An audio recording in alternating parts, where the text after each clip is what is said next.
Yo, yo, yo, yo, yo, yo. What is good, people? It is the KOA King of Anime podcast. It is myself, Satsuki the Savage. I am joined by Everything Animated. How y'all doing?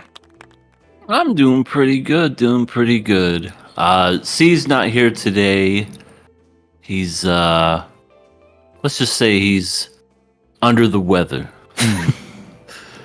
Piece of the delivery man did a good job this time. He actually delivered. He managed to clip him this time. That time. Thought I was paying him for nothing. Yeah. But welcome in, Decrepit Storm. Welcome in everybody else who just so happens to be in here. It's going to be me and Satsuki today. And we'll be talking about this week's King of Anime podcast. There's a couple that are kill, but I don't know. We don't really kill unless we have the trio. So we're just gonna make it. We're gonna see what we can do. Make it work. Yeah, everything is gonna have its grace by this point. I mean, if you want to, because what we have it's just KonoSuba up. Yeah, it's just KonoSuba up because we didn't Killer Pass last time for the other shows that were up. Yeah, we kind of we kind of forgot last week, but we'll do better. We'll do better to make this future KOA be perfect. Also, welcome in Trayvon. Yo. What's good, Decrepit Storm? Good to see you as always. So EA. Yes. Do you have something that won't give us the blues? I'm just curious. I think I do. I think it's what I like to call the. You know what? Here it is. Now let's get ready for the KOA. It's Miracle! I was trying to go with something with that, and I was like, you know what? That's gonna sound so bad. It's the thought that counts. Yeah. All right, so it's a couple of things that we have. First, this is a series near and dear to us, meaning me and EA. QQ is to receive a honeymoon anime. I don't really know what this entails, but it's more quintessential quintuplets. I guess we're getting a little bit more of stuff that was kind of skipped in the story. I know the anime skipped some things, but also the manga skipped over, certain events and whatnot. So, I mean, QQ, people have been saying that QQ is getting milked at this point, which I could see why people are saying that, because there's a lot of different content that came out after the final season of the anime and the movie came out. But honestly, there's a lot you could talk about with QQ. So it's just for the fans. So as long as it's not going to Dragon Ball Super levels, then I think it's fine. It's not like we're getting 10 years of QQ. We may get that, who knows, but right now it's all right, I think. Yeah. Is this going to be the last thing that they do with QQ? I don't know.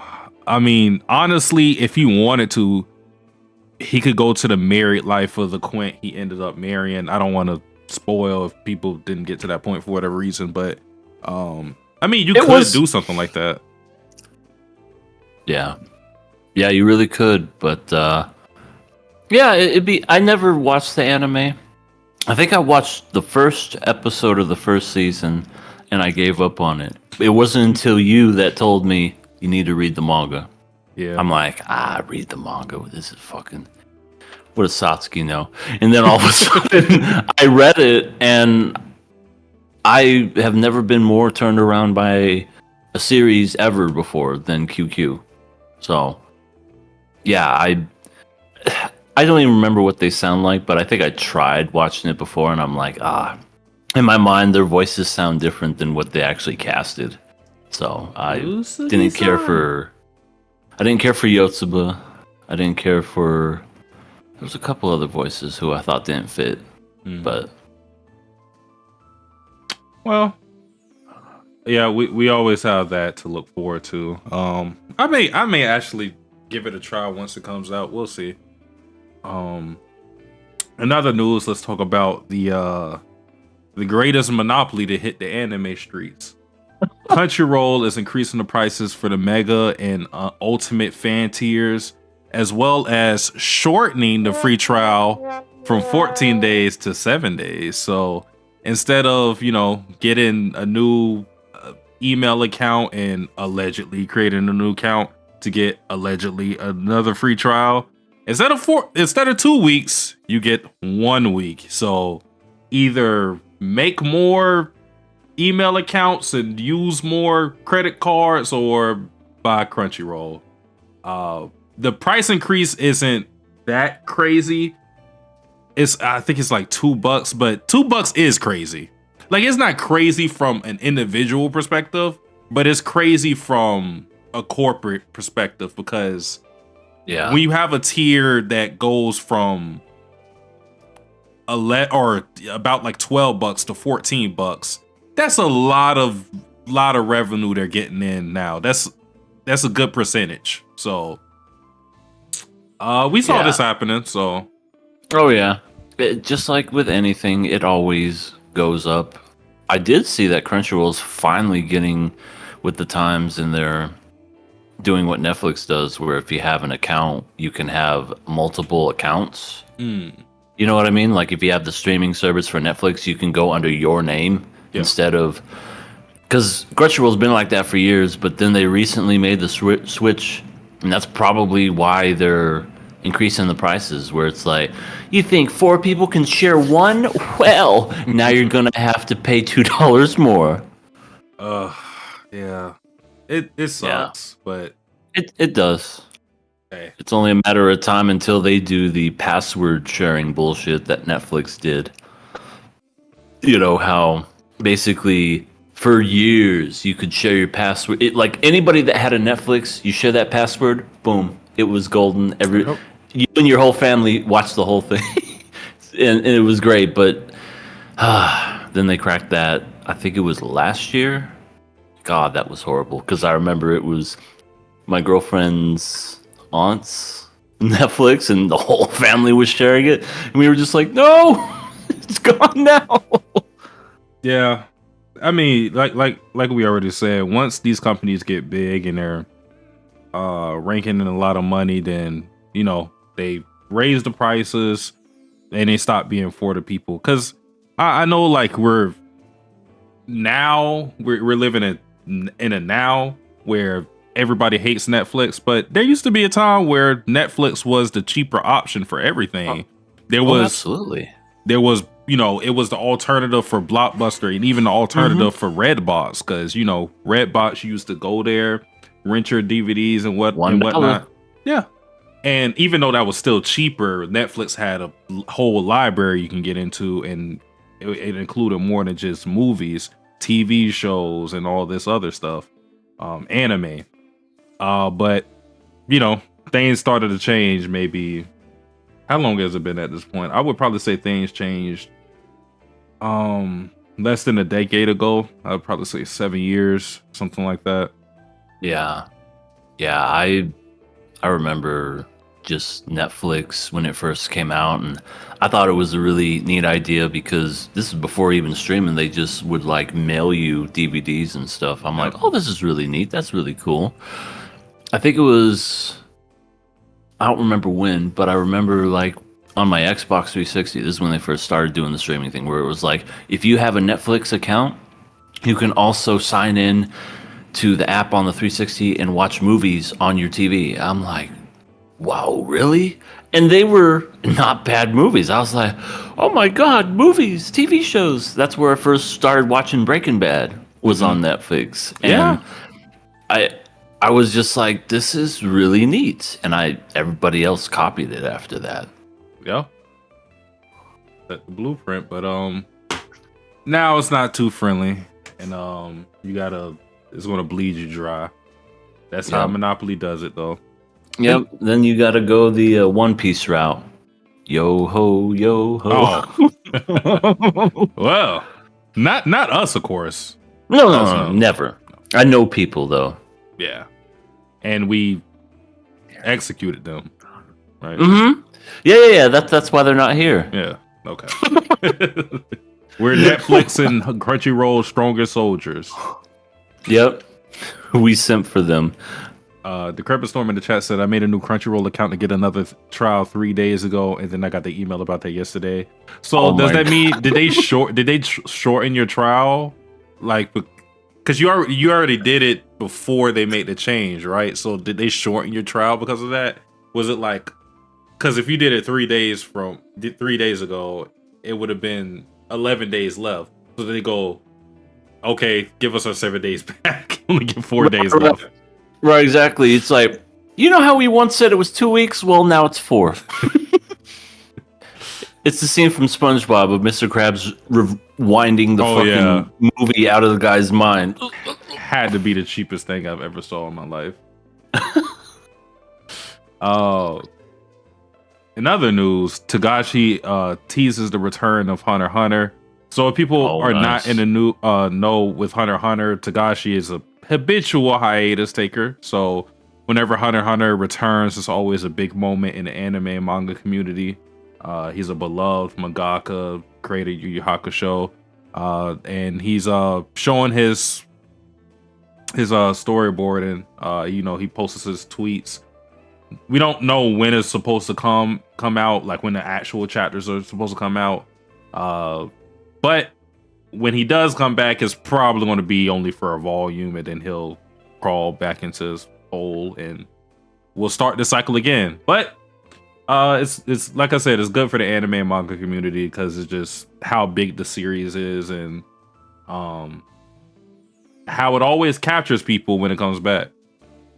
And we expect a return of videos on your channel when it comes to Hunter x Hunter?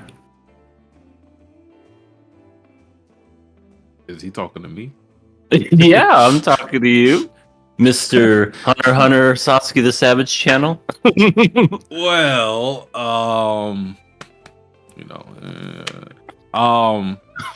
I didn't even talk about the last 5 chapters of when he dropped his volume. So I was uploading. I was doing my live reactions on my channel for the first 5 chapters, and the next 5 I didn't even read them yet.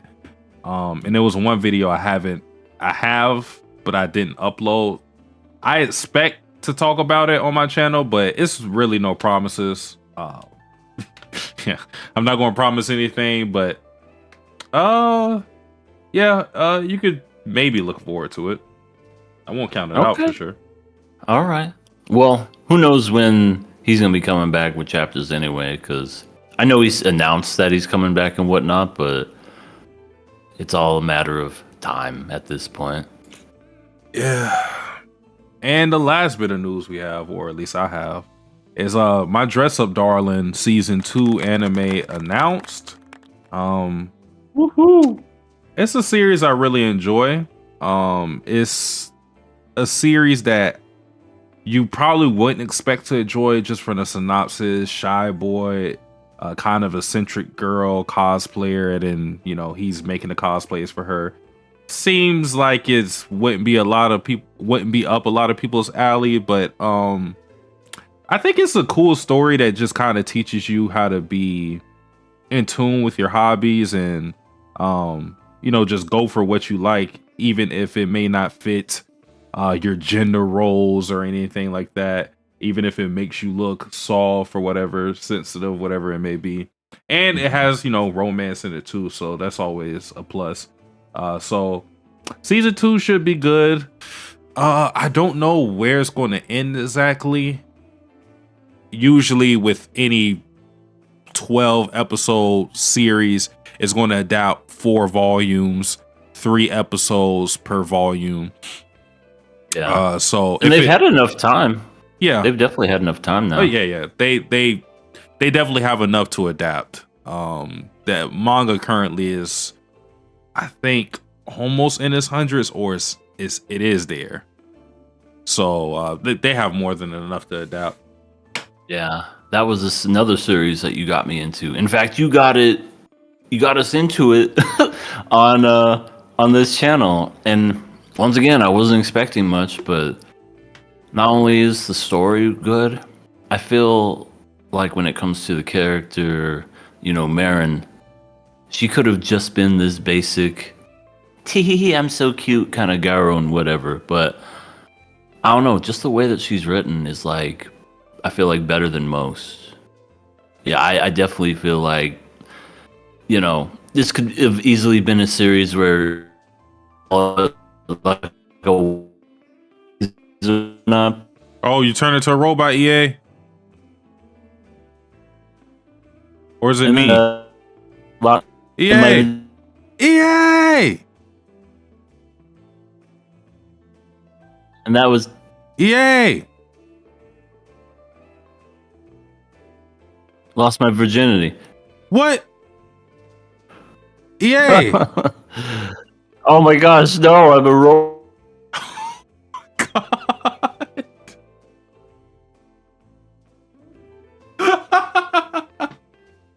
To do this, bro, it froze you, and then the one clear part is when you said lost my virginity. Well, I was like, that's so clear, but everything else is muffled. No, I don't. Hey, you gotta leave and come back. It's gonna mess up the stream, but you gotta leave and come back. I'll be right back. And then there was one. Get that robot out of here, bro. We gotta wait for EA to become a human again. What's good, Furs? Always good to see you. What's good, Neon Victor? Also, hello, King of Anime Podcast. I'm clipping that. It's kind of weird though because they announced it. It was again in the sequence September 2022, and then didn't say much until now. True enough. I don't know when it's going to come out. I expect it to be next year since we got this announcement in springtime. I don't know if EA has become human or not. Yeah, you're a human? Am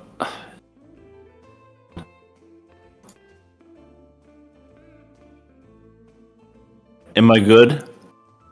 You talking? Oh yeah, you're not a human. You're not a human, EA. Get out of here.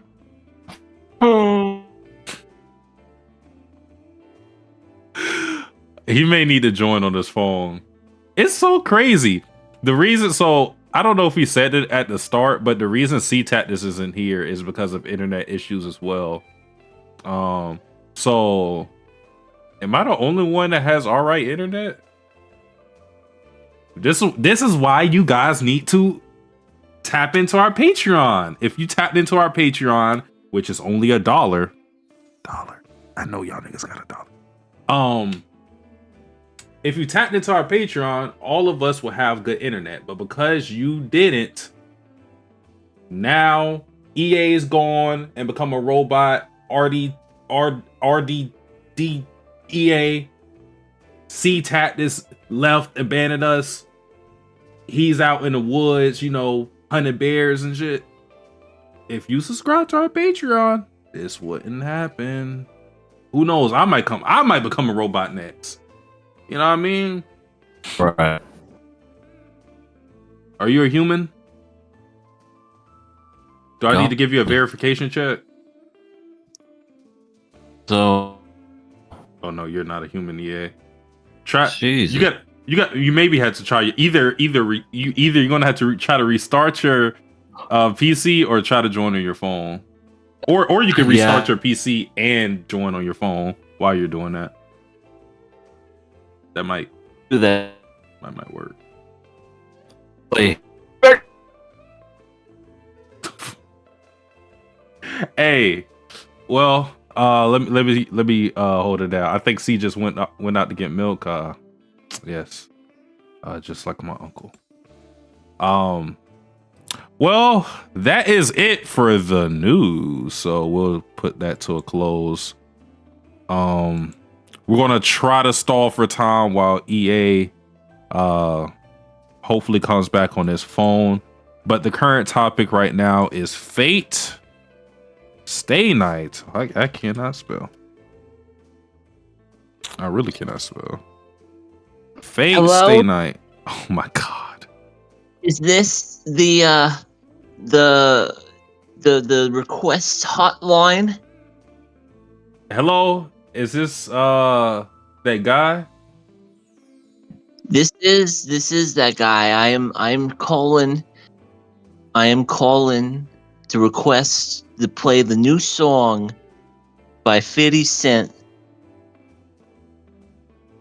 In the club, or what year is this? I believe it's the good old year of 2003. Many men. Yeah. Many men. Wish death on me. That's what you want? Yes, I Well, would we don't love have that it. song. We don't have it. Oh, Turn why on you your gotta camera. break- Turn on your camera and show your face. Okay, I'm figuring it out. Hold on. This is 2003. Why do you have this technology, by the way? How the fuck doing? Oh, here we go. Hello, that guy.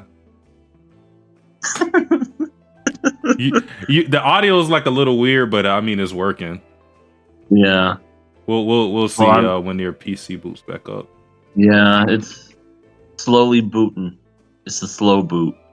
See, Slow boot. this is just authentic KOA right here. You know, you get beards, close-ups, fuck ups, all the ups.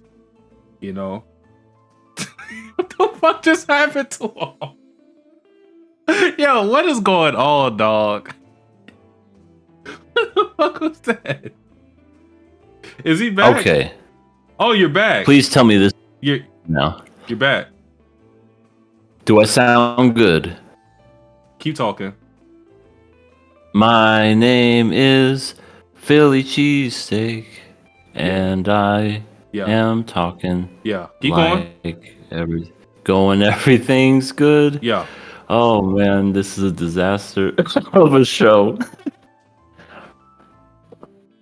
Okay. It's working. It's, 200 happy 250th, by the way. oh, this is the 250th podcast. We didn't We have done so well for ourselves. for the 250th podcast. All of what you saw before was a big joke. All of it was planned. Yep, surprise. That's what we did. That's what we decided for the 250th podcast. We wanted to see how loyal everybody was through the fuck ups. So that is what we brought you for the 250th podcast of KOA. We hope you guys appreciate it. Now we will start the actual podcast. You know, I hope you found that funny, because I certainly did. You know, I had to keep down my smile the entire time. It's fucking hilarious. But if you guys are not familiar, if you're not familiar with Nakama Club, one of us, and we do this in cycles, pick one show, usually it's an older show, to watch for the duration of the season. And this time we have Fate/Stay Night Unlimited Blade Works coming from CTAT. Although he is not here, we're here to talk about episodes 2 and 3 of this show. These shows are always going to stay on the podcast, except for the one show that CTAT is picked before this show. Yeah, that one was sent packing.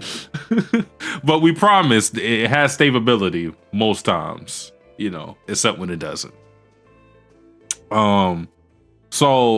Yeah, this show is always going to stay on the podcast, so you don't have to worry about a kill or a pass.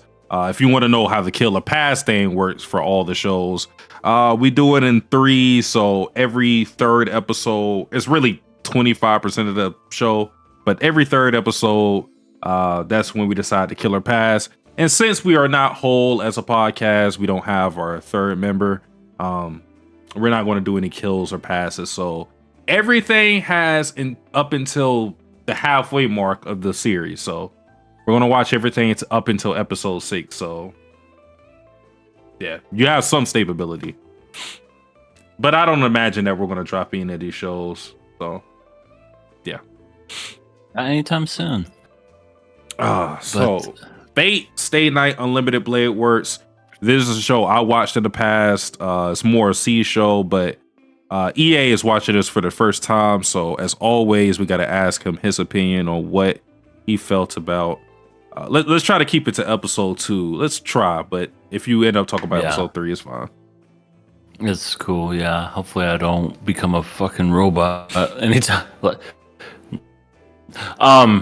This episode was definitely a lot of dialogue, a lot of just talking about the Holy Grail. It's pretty much what I thought it was going to be, where they were like, this is how the Holy Grail works. If you get it, this is the kind of wish you can get. We got reintroduced back to Kirei, who now has long hair. Looks better in long hair, by the way, instead of his short, I don't know what you'd call it.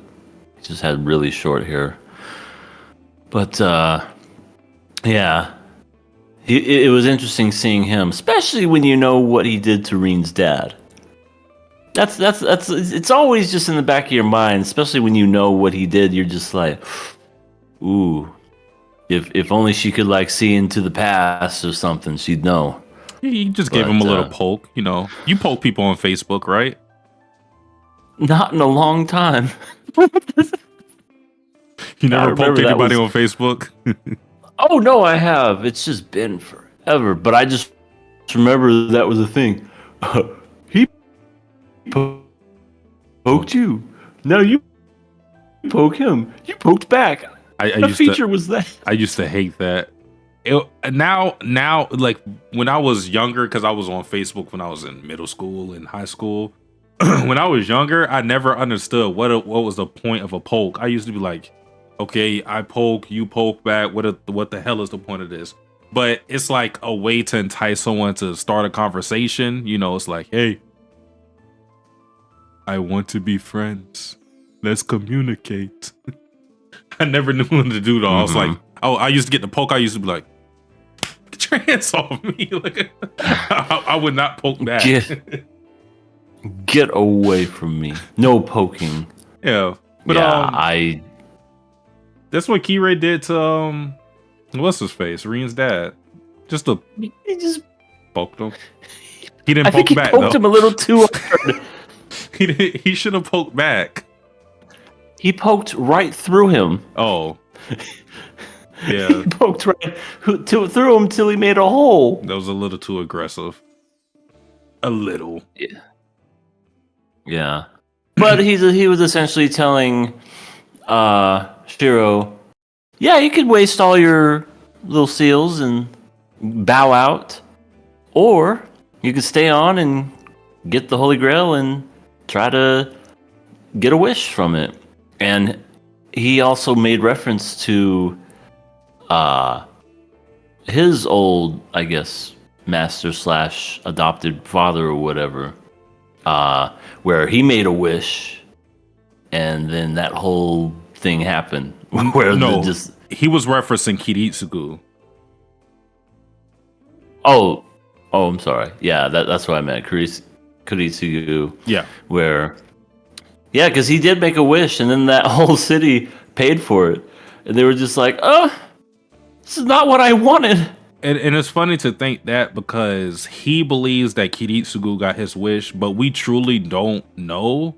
We can speculate and we could give theories as to what happened. Was this the true nature of Kiritsugu, or was this Kirei's wish all along? I think I lean more to it being Kirei's wish that he didn't know he wanted at the time. He started to become more of a villain, and like he started to realize what I like to do is be sadistic and kill people and make them suffer. That's kind of fun.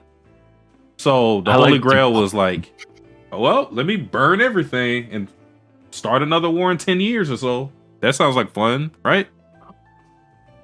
So loads. Yeah. So that was probably his wish, but he just doesn't know it. Yeah, possibly. Yeah. But yeah, pretty much this whole episode was just a lot of talking. A lot of talking about kind of the backstory and the history and stuff. And it definitely pays to have watched Zero because you kind of already know this stuff. It's just more just, I don't know, introducing the new guy. You know, it's like you introduce the new guy to your group. It's like, all right, here's how this works. This is our game. This is our Dungeons and Dragons campaign. Yeah. This is what we're doing. And yeah, it's, I can't really say much other than that. And then at the tail end of the episode, we see Rhinesfield. Is that her name? Einsburn. Ilya Einsburn.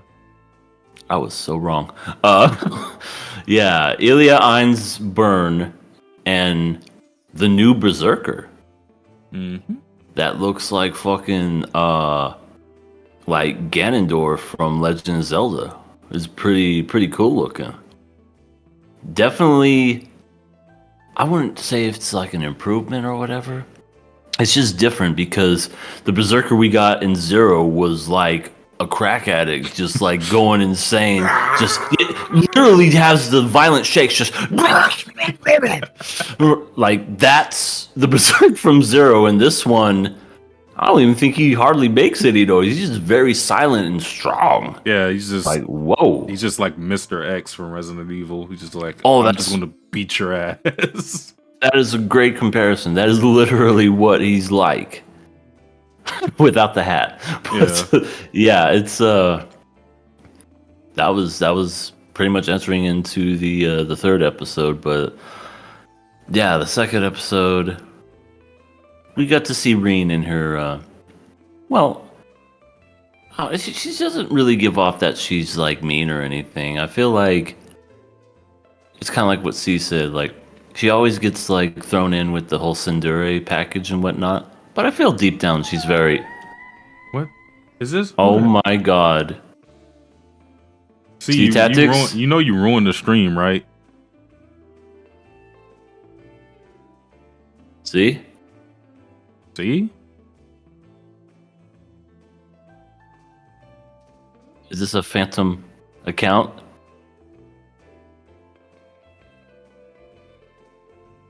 What you want to do to him? I don't know. See, you ruined the stream. Look at my stream. Look at the stream right now. You ruined it. I have like certain configurations on it. When you have the third person on the screen, it fucks everything up. What? Hey, I'm here. Oh my god. Oh my lord. I haven't had internet in like 3 days. What's happening? What is this? So, the reason why C hasn't been on isn't because he was sick or that he died. But yes, he hasn't had internet in 3 days. What is happening? Oh. How's everyone doing? What is civilization like? What is technology? I'm doing pretty good, but it's happy 250th episode, by the way. Hey, congratulations! Also, Fun. I roboted earlier, and that took like 10 minutes. Then you joined, and I guess I don't know. That ruined the stream. Because I can't see it because I'm afraid to like. Oh yeah. Oh my god, it looks. I can't, so... bro. I can't do anything. I can fix it while we're on stream, but I have to figure things out, and this usually takes me a while. Oh, don't worry. If you want, me and C could talk about Fate, because I know C likes Fate. C! We're talking about episode 2 of Fate. Goddamn, I forgot what happened in that one. It was just a lot of talking. If you look at the notes, Reen's telling, Shiro about like the whole Holy Grail War. Kiri makes a return in the whole church thing. And then Berserker is at the very end with Ilya going, "Hey, big brother, yeah. I'm gonna kill you." Teehee. Yeah. The lead into the big fight. The super sexalicious mega sexy fight. So yeah, I was literally telling Sasuke that this berserker is very different from the other berserker who was literally just like this crazy, just meth crack addict, just going crazy in Zero. And in this one, he reminds me of Ganondorf from Legend of Zelda. I never made the comparison before, but now that you say it, You can see it. that's pretty on point. Yeah, he looks just like him, just shirtless and with really long hair and suave and shit. And a small child. Yeah, the small child kind of throws it off, but then again, isn't Link a small child too? That's true. That's a good point. He is a small child. I'm seeing in real time Sasuke trying to fix all this. This is gonna be our most known episode ever. Decrepit Storm says this is absolute cinema. Is it? It's something. It's something. Also, see, I didn't know you were gonna be on today. Like, I tried to reach out to I you. didn't Did you? either. You said you literally just got it back. So, I don't know what was happening, but the past 3 days, this is the third day of me experiencing this. My lights have been flickering, and it's causing, for some reason, my modem to, I guess, overload, and so it won't connect to the internet during those times. But it takes like hours upon hours for it to actually establish a connection again, like literally 5 to 10 usually, something like that. So I haven't really had that much internet, and granted, it's actually really awesome to not have internet in this day and age because I was able to relax, but it You is read a very book? annoying. I actually, yeah, I did. I have a book called Tatsuki Fujimoto Before Chainsaw Man 1721, and I just started that. And it's super. It's just a bunch of his short stories. It's super short. I've also been playing a little bit of Fallout 4 here and there, and then just working out and hanging out and doing other stuff. So, and a little bit of a nice break, but yeah, that's what I've been dealing with as of late. Is just no internet, which has caused a lot of issues for my other channel. Because I had a video done for like over 24 hours. I had a video completely done, but I couldn't upload it. So Wow. that was frustrating. Yeah. But yeah, Ganondorf, he's got a small child. He's trying to sell in the child trade. I don't think Berserk's trying to sell Ilya. I don't know. It really seems like he is. Also, I'm gonna say this: Ilya's kind of annoying. Interesting. Just I think- because she thinks first of all, she's very cocky, and when in comparison to her mother, who's an absolute sweetheart, there's like no comparison. Do you remember in Fate Zero the effect of having Berserker as your servant? I remember that one dude who shriveled up and killed his lover. So was that because of Berserker? Yeah. He got his hair all white, half of his face was all scarred and everything. And then he choked out his one true love. Yes. They stated this in Fate Zero, but it's been a minute. But basically, anyone who holds Berserker as a servant, basically, for all intents and purposes, is insane. They go insane as long as they have Berserker. That's kind of like the way to balance that servant because that servant is so brutally strong that it can literally kill Saber or whatever the strongest servant in play is. It can kill them and probably every single one of them. Just strength alone. Wow. So that's how they sort of balance it out. So if Ilya is the servant of Bazaka, that means she's a little crazy. A little cray-cray. Yeah. I'm just watching Satsuki go through this process. This is so funny. I say just cover up C, cover his face. just have him hidden, and he'll be in the background, just going, "What? What do you mean?" I don't sound like that. I'm normal. What do you mean? But yeah, Ilya's a super interesting character in this series. And she's very different from all the other ones. I don't want to say too much of. She's a what that lolly. means. She is. She very much acts. That's like another a lolly. reason why I hate her. You see, it's been a minute since I've seen UVW, so I cannot speak on if that'll stay that way for you forever.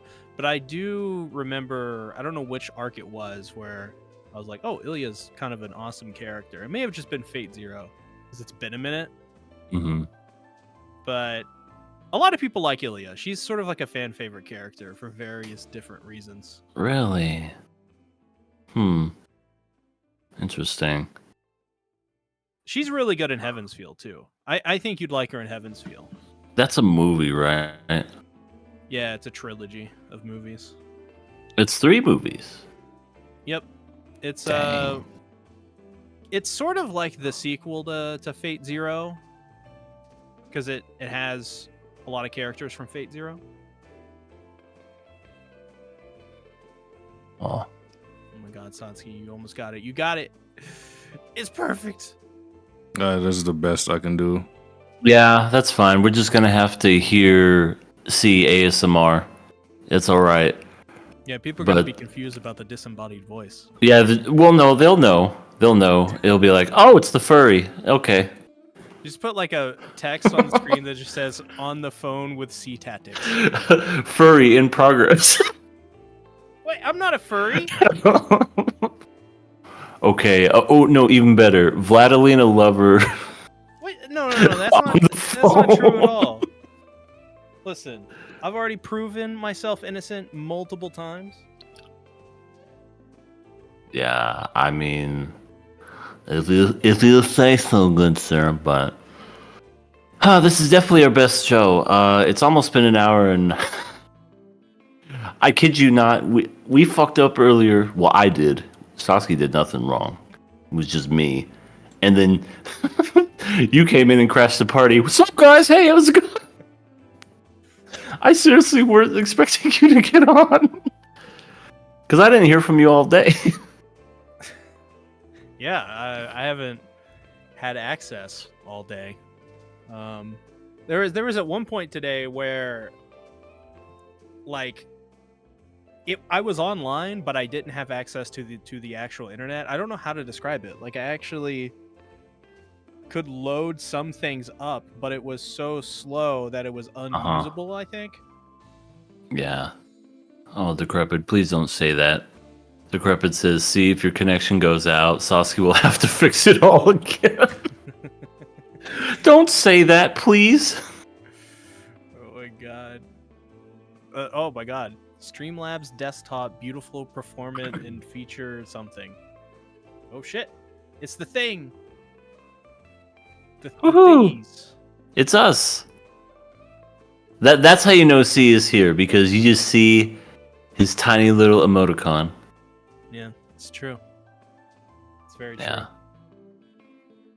Yeah. Did we want to talk about episode 3? I guess so, yeah. So this one was, well, it was just basically a super big fight, but it had some like really cool moments with Rin and Shiro, and Kirei and stuff.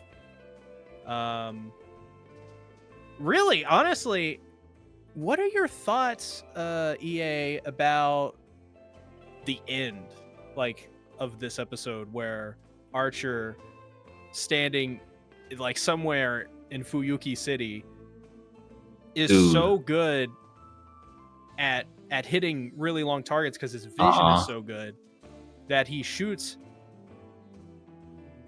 I guess it's one of his many noble phantasms. It's like a sword or like a spear or something, and he shoots it at him. What did you think about that? Pretty fucking awesome. If I'm being quite honest, like literally just like the whole episode is just badass. Just literally the fight scenes, seeing Berserker and Saber go at it and whatnot. But then you see Archer, who's actually an archer, unlike the other Archer. Freaking has this sick ass bow and then just does this blue light thing, just phew, and then within a split second, just boom, gets Berserker and just basically like a mini nuke from Fallout right all up in his face. And oh my god, it's really, really good. Like, all I know is that after that happened, Saber became old and busted, and Archer was the new hotness. She was like, I don't give a fuck about you, Saber, and all that other shit. That you, Ren, and you, Archer, we'll be back for you. Yeah, Ren and Archer, iconic duo. Yeah. No, that was really good. What did you think about Ren's comment where she says to Archer, "So, the Archer class is really made up of archers, huh?" I mean, I was thinking about that in ReZero. I keep saying ReZero. In Fate Zero. Because Archer was Gilgamesh, wasn't even an archer, he had a bunch of swords. I'm like, that's not really an archer, but okay. I just thought maybe the writers were drunk or something. So for people who may have not seen Fate Zero, Gilgamesh, he is an archer. He's an archer class in that series, and he has an armory of basically holy relics, or noble phantasms. So when he fires like a volley of weapons at someone, it's literally noble phantasms. So like it literally could be like Archer's whatever, Saber's Excalibur. It could be literally anything. Wait, he could literally pull out Saber's Excalibur, but doesn't Saber have Excalibur? Well, he has access to every weapon in history. So does that mean that if she's holding it and he wants to pull it out, just he could just steal it from her? Not steal it. He would summon his own version his own version. Interesting. Huh. Sasuke, I love what you're doing, but you need to change it on the phone with C, the Vladilita simp. No. You don't need to go that far. I love it though. It's great. By the way, you've done great work, Sasuke. Just great work on the fly. Sorry, I know it was abrupt because I wasn't expecting it either. But hey, happy 250, everybody! Yeah, I'm here. That sounds like a weed reference or something. Happy 250.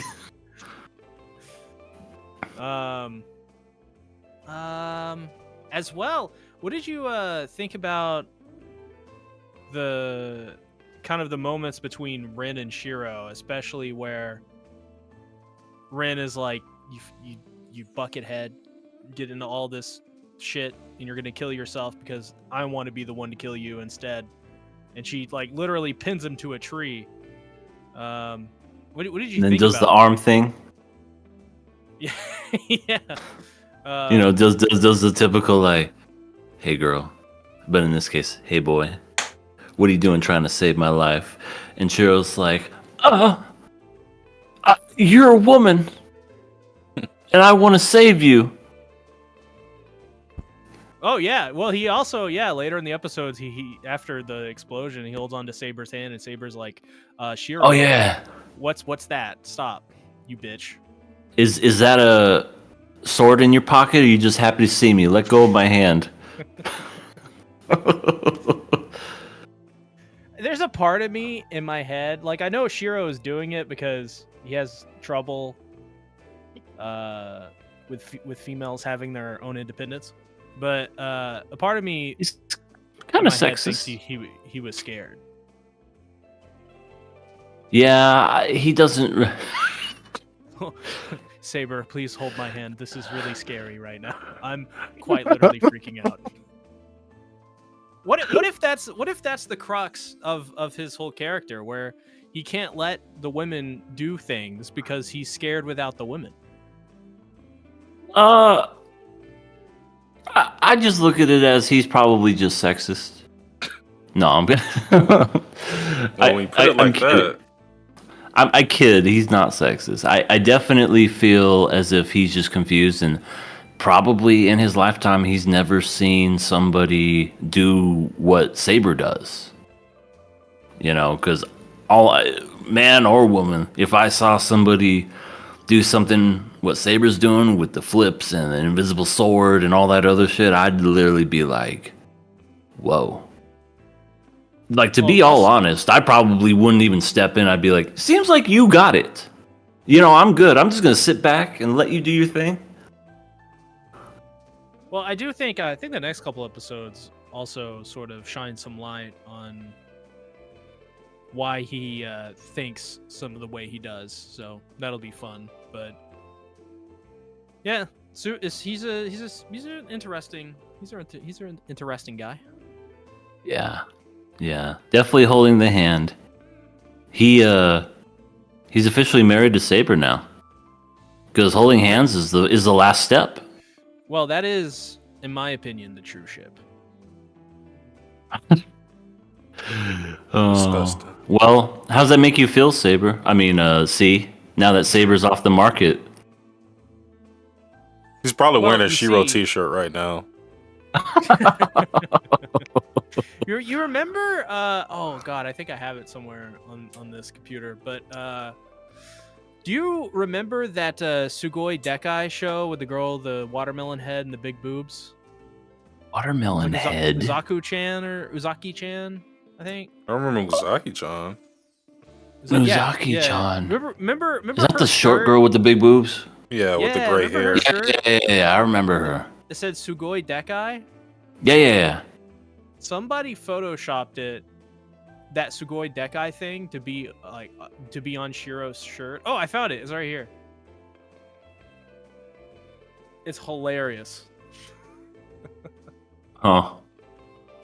Very It's the same design. Yeah. That is the same design, except it doesn't have the roundness in the chest. Yeah, it doesn't have the breasticles part. Yeah, she got them tickle bitties. But yeah, this episode 3 really was neat. I was engaged. Episode 2, more of the talkie, but I'm glad they picked it up with the third episode, because that was the one where I was like, okay, now we're kicking it up a notch, and that just tells me that the next episode's going to be more of the talkie. And No, go ahead. I was going to say, you haven't said anything in a while. I wouldn't blame you if you wanted to say something, because you've been busy. But we got to see Gilgamesh in the church with Kirei, just chatting it up. And once again, how is he there? I don't know. I want to know. I'll tell you right now. Remember when he was conversing with Sakura? Yeah, and he was saying, "Did you know I killed your father?" Well, Sakura actually is Gilgamesh's drug dealer. And Sakura and Gilgamesh has, and the only reason he's still able to be here is because his love for weed is so strong, and Sakura is the only one that can hook him up. You got the grass? Yeah. All right, let's go. I call this the purple kush. It's as purple as my hair. Go ahead and try it. Don't smoke too much of this. Your hair will turn purple.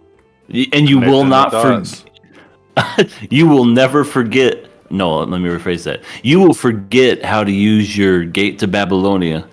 You'll literally be like, "Is it this sword?" And he pulls out like a fucking sword dilt cock or whatever. He's like, "No, this isn't the right one." No, he uses the gates of Bootylon. Even better. Even better. He doesn't even use a sword. He's just, "What are all these fucking asses? No, this isn't right." And he comes at him with a hip thrust. So That's some fanfic right there. what I wanted to say was with episode 2, although like EA said, it was more dialogue centric. I think it was very necessary. Rin is explaining the Holy Grail to Shiro as well as Kirei. The reason why it's necessary is because unlike anything that we've seen before, we've had novice mages or people that weren't mages at all, but had mana become mages in Zero with I almost had his name, Ryunosuke. Ryunosuke was like that, but we weren't focused on him ever. So this is the first time we're actually focusing on a character that has no prior experience to being a actual mage, and he knows the rules not at all. So because of that, and also because that the Fate Zero story is canon, but it's not canon. It's not written by the same person. They're having to retread water because it's not a given that you've seen Fate Zero to watch this show. So you're having to retread things that you already seen in Zero because, for one, the audience doesn't know about the Holy Grail War, and two, Shiro doesn't know anything at all. And I thought this was a good episode for Shiro too, because he pretty much took everything well.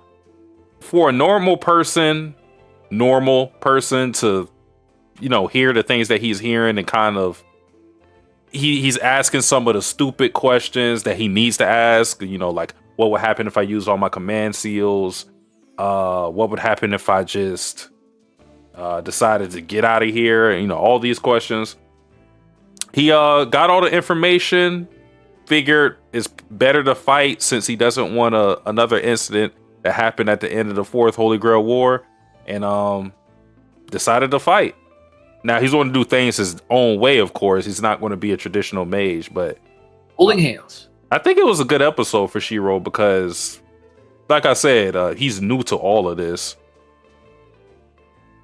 Yeah, it was a nice little introduction. I definitely agree, because he could have walked away and just sit and wasted his seals by going, "Saber, blow me, Saber." Blow me again, and then that would have been the end of that. And he just would have went home and said, "Oh, okay, here we go." Ren being the quintessential super professional person, seeing that would probably actually kill Shiro on the spot. She does her blush face and goes, "What? You? Huh? Oh, that's it. Summon shit." Oh, And nah. honestly, She would join in. well, that's for a different arc. The load arc. Can I say something? I have beef with EA. Uh-oh. Uh-oh, okay. Bring it on. I know your aversion to the quote unquote lollies and whatnot, but Elia, let the hate go. Yeah. Because Let the hate go. if you have issues with Elia, you have issues with me. Was that okay? But she does. You have to admit, she does. Outside looking in, she does If look. you don't drop it soon, EA, you're gonna die, Oni-chan. She does seem very cocky and arrogant. With good reason. I mean, I like 'Cause she's Gilgamesh, a so berserker. that tells you something. Yeah, and I don't like him either. Maybe it's just cocky, arrogant people. I mean, not every lolly is the spawn of Satan. You know, not every lolly is Frederica from '86, but I don't know. You just meet somebody and she's already stepping on their toes, unwarranted, and that's kind of the way I look at it. It's like doesn't even want to properly introduce herself either. She's like, "You're not worth it." She did introduce herself. Yeah, but then after Ren was like, "Do it properly," she's like, "No, you don't deserve it." No, she introduced herself. They fought a little bit. Ring saw her in the woods or whatever, and Ring snuck her or tried to sneak her, and then Elia said, is this how the Tosakas fight? And then Ring said, what did you want me to introduce yourself like me, or did you want me to introduce myself like you did? Oh, okay, I read that wrong. Okay. She's polite. Okay, yeah.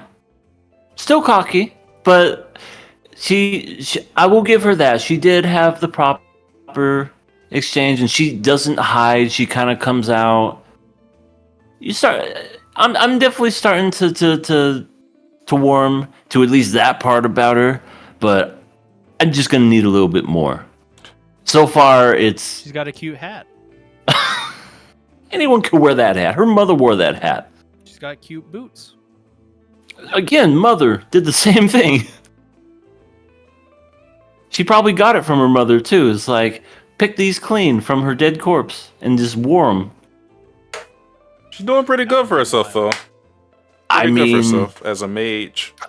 I will say that she's holding her own for sure. For sure. And she's 18? Yeah. I don't believe Somehow. Yeah. We saw her in Zero. And yeah, she was the same height. She was like 8 then, and 10 years later.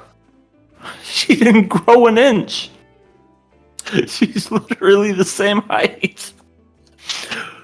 She grew a lot. I think, honestly, I think she's just really petite. That's it. That's the only way it makes sense. I know they're trying to like do the whole she's a lolly thing. Yeah. For the money, but I mean, to hit the demographic of weebs. I guess anybody would look small next to Berserker. So I mean, I guess that's possible too. But I won't fully hate her, Satsuki. I'll leave this up as a to be determined as of right now. Because who knows? Maybe I'll be swayed. We'll take it for See. now. See, go back in your hole. See. So we got 3 of the masters, and we have 4 of the servants. So, the ones that we're missing right now are Caster, yeah, for sure. Assassin, and Rider. Ooh, Rider. I'm curious to see what this Rider's gonna look like. Because I liked Zero's Rider. He was really cool. He's like, in my opinion, one of the coolest servant. If not the coolest servant. I don't know who your favorite servant will end up being. I kind of don't even want to say because I don't want to give them expectations, but Um, it'll be interesting for sure. I think it's going to be harder to guess this time around. I do remember you saying that this version of Assassin was way better than Zero. Oh, without a doubt. Because the Assassin in Zero, I couldn't even tell you what the fuck that was. The assassins. The assassins that were there just a job to all the fucking servants. That was their role. Was look at him use his Babylon. Look at him use his fucking chariots of fire. Everything else is just that's all they were. They were just jobbers to make the other people look good. You know what's the worst part is they're better in Grand Order, and Grand Order is awful. Wow. That's a shame. Grand Order only has like some good parts because near the end of Grand Order, they got the original writers of or the original writer of Fate Stay Night to write the kind of like the climax of Grand Order. So those are good, but yeah. But you'll see. I think I'm definitely gonna lock in Babylonia eventually.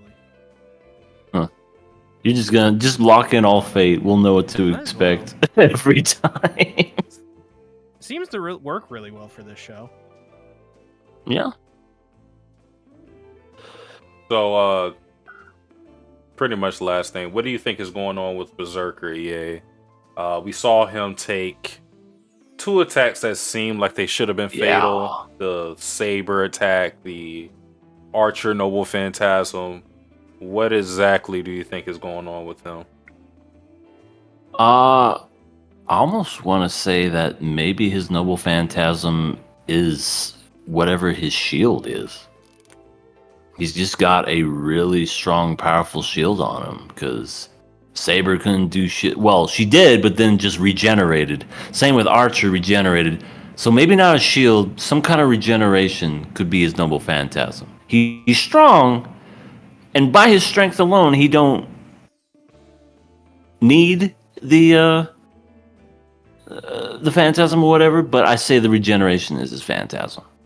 That's my thought. Okay. Do you see a happy reunion happening between Ilya and Shiro? Because they're kind of like siblings. Yeah, but he don't know her. He sees her. He saw her like twice, and she was like, "Oh, Nichan." He's like, "I don't know you. Stop calling me brother." All she has to do is say, "I remember Kiritsugu." You know, the dude who always. Ooh. I remember that piece of shit too. He died.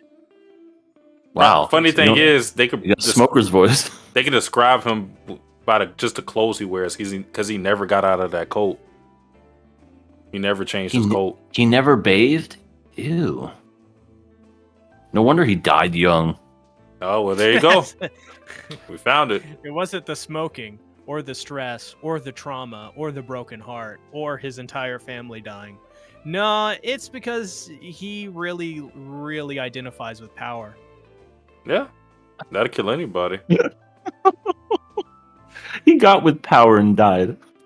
Oh god. Oh, that's She a bit fate his worse than face death. Oh shit. But yeah, I'm really digging this series so far. Fate Stay Night. All unlimited blade works. Nice. I like it. I can't wait to see the other not casters. Masters and servants. Sure. I think that's it for Fate, though. So, moving on to another fan favorite, we are talking about season 3 of KonoSuba, episodes 3 and 4. Also, see, did you watch episode 4? I did not watch episode 4. As you probably could have easily guessed. Okay, that's true. I'm gonna I don't know why I pretend even I did. asked that. I didn't even know why I asked that. I'm gonna pretend I did. By being So- very silent when we talk about episode 4. No.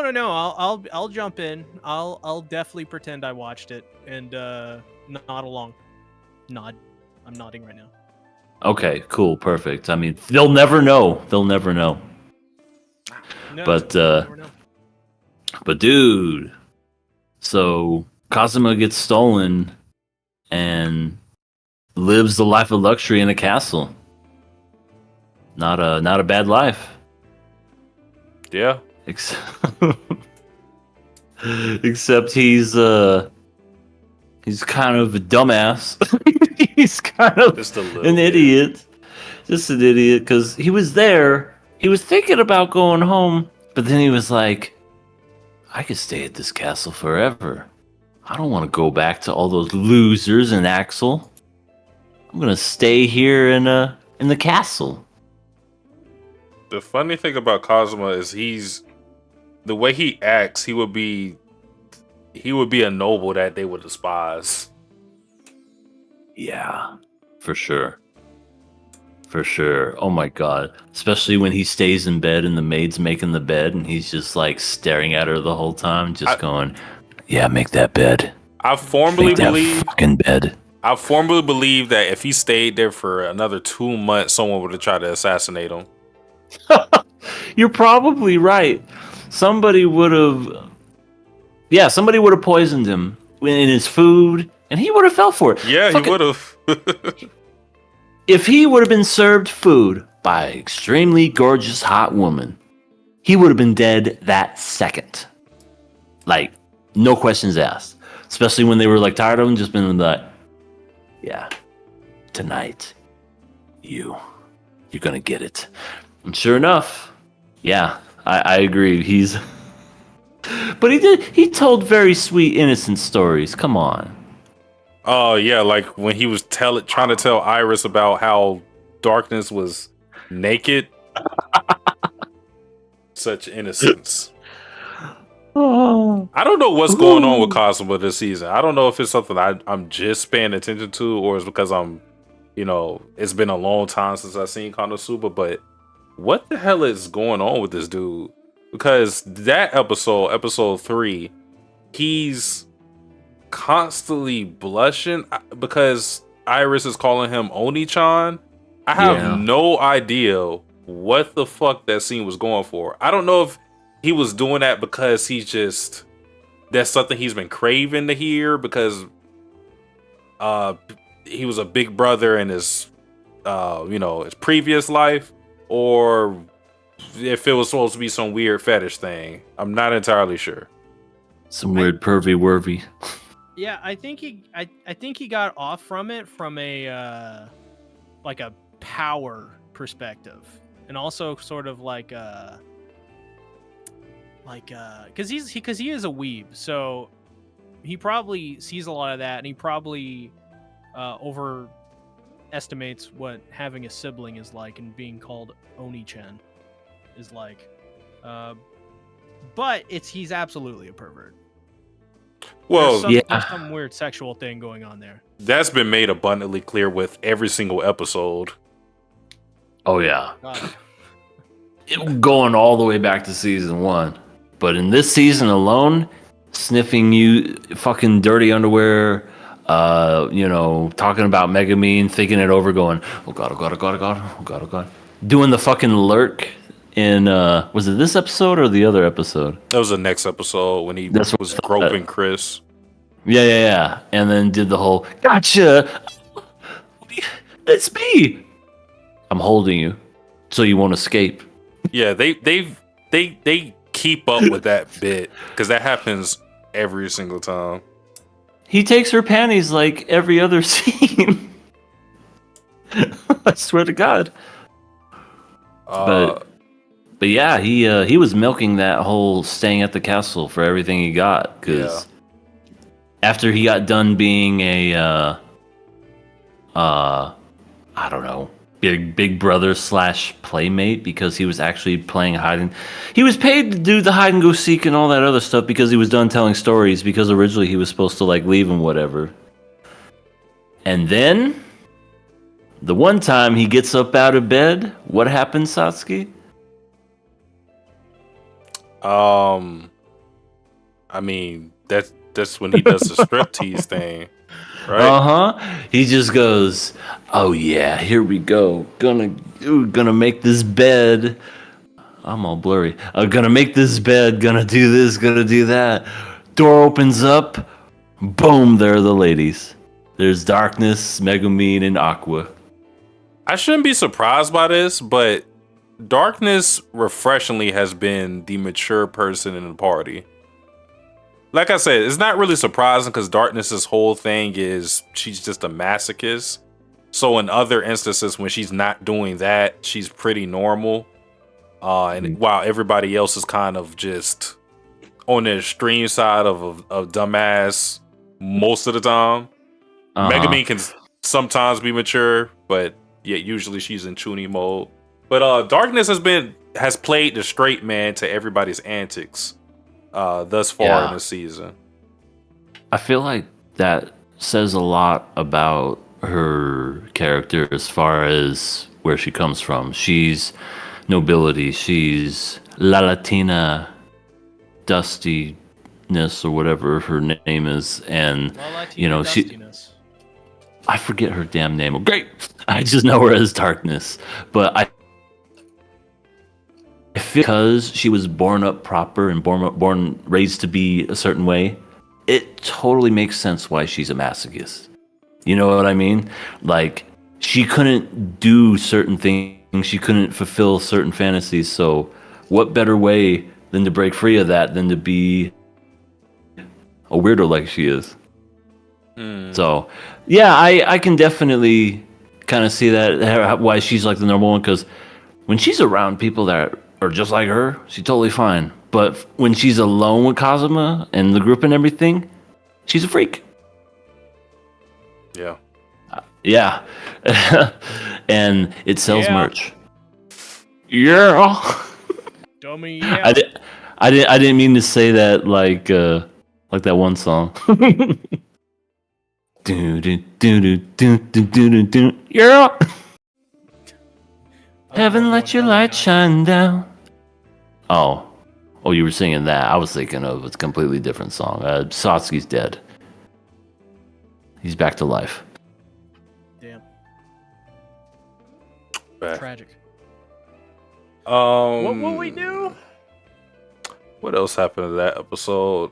That's when they were to host a farewell party for Kazuma, but no. Well, he had the party or whatever, and they were talking, and everybody's asking for Darkness's hand in marriage, and Kazuma speaks up and makes a fool out of himself, and then he makes the claim that he's going to catch the thief that's been robbing all these corrupt nobles and giving back, like this Robin Hood thing. And the minute they mentioned it was a thief, I already thought it was Chris, just because that's the thief that we know in the series. So I was expecting to see her in the next episode, and lo and behold, it was Chris. Yeah, how convenient. And I like how they were literally saying that they had no clues and they had no leads as to who it could have possibly been. And Kazuma finds her right away. He's like stupidly lucky. He's really lucky when it comes. Isn't that one of his skills, is that he's really lucky? I think so. Yeah. Oh, yeah. So that totally makes sense as to how he easily found her. Satsuki, why is the GIF that's playing Aqua slapping Kazuma with the weird face? You tell me. I have to see this. Sorry, my whole setup is fucked up. Let me see this. Tosaka had a pretty good one. Tosaka was represented well with her hair. Oh, I love it. That's my favorite scene. And Kazuma's just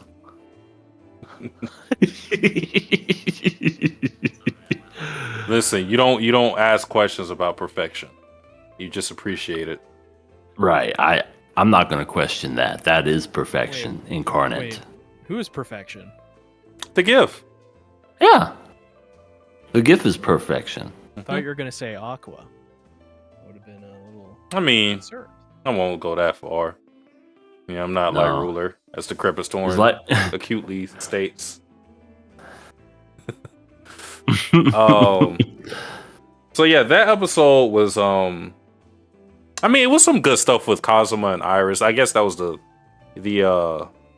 redeeming part with Kazuma, that he was, you know, spending time with Iris, actually stepping into that role of big brother, quote unquote, and letting her live a little, because this is a story that we've seen a lot of times in a lot of different stories where we have a very sheltered princess type girl, and because they are always living in the confines of their castle and are limited in what they can do, they feel like they can't express themselves properly. So having someone like Kazuma, who is super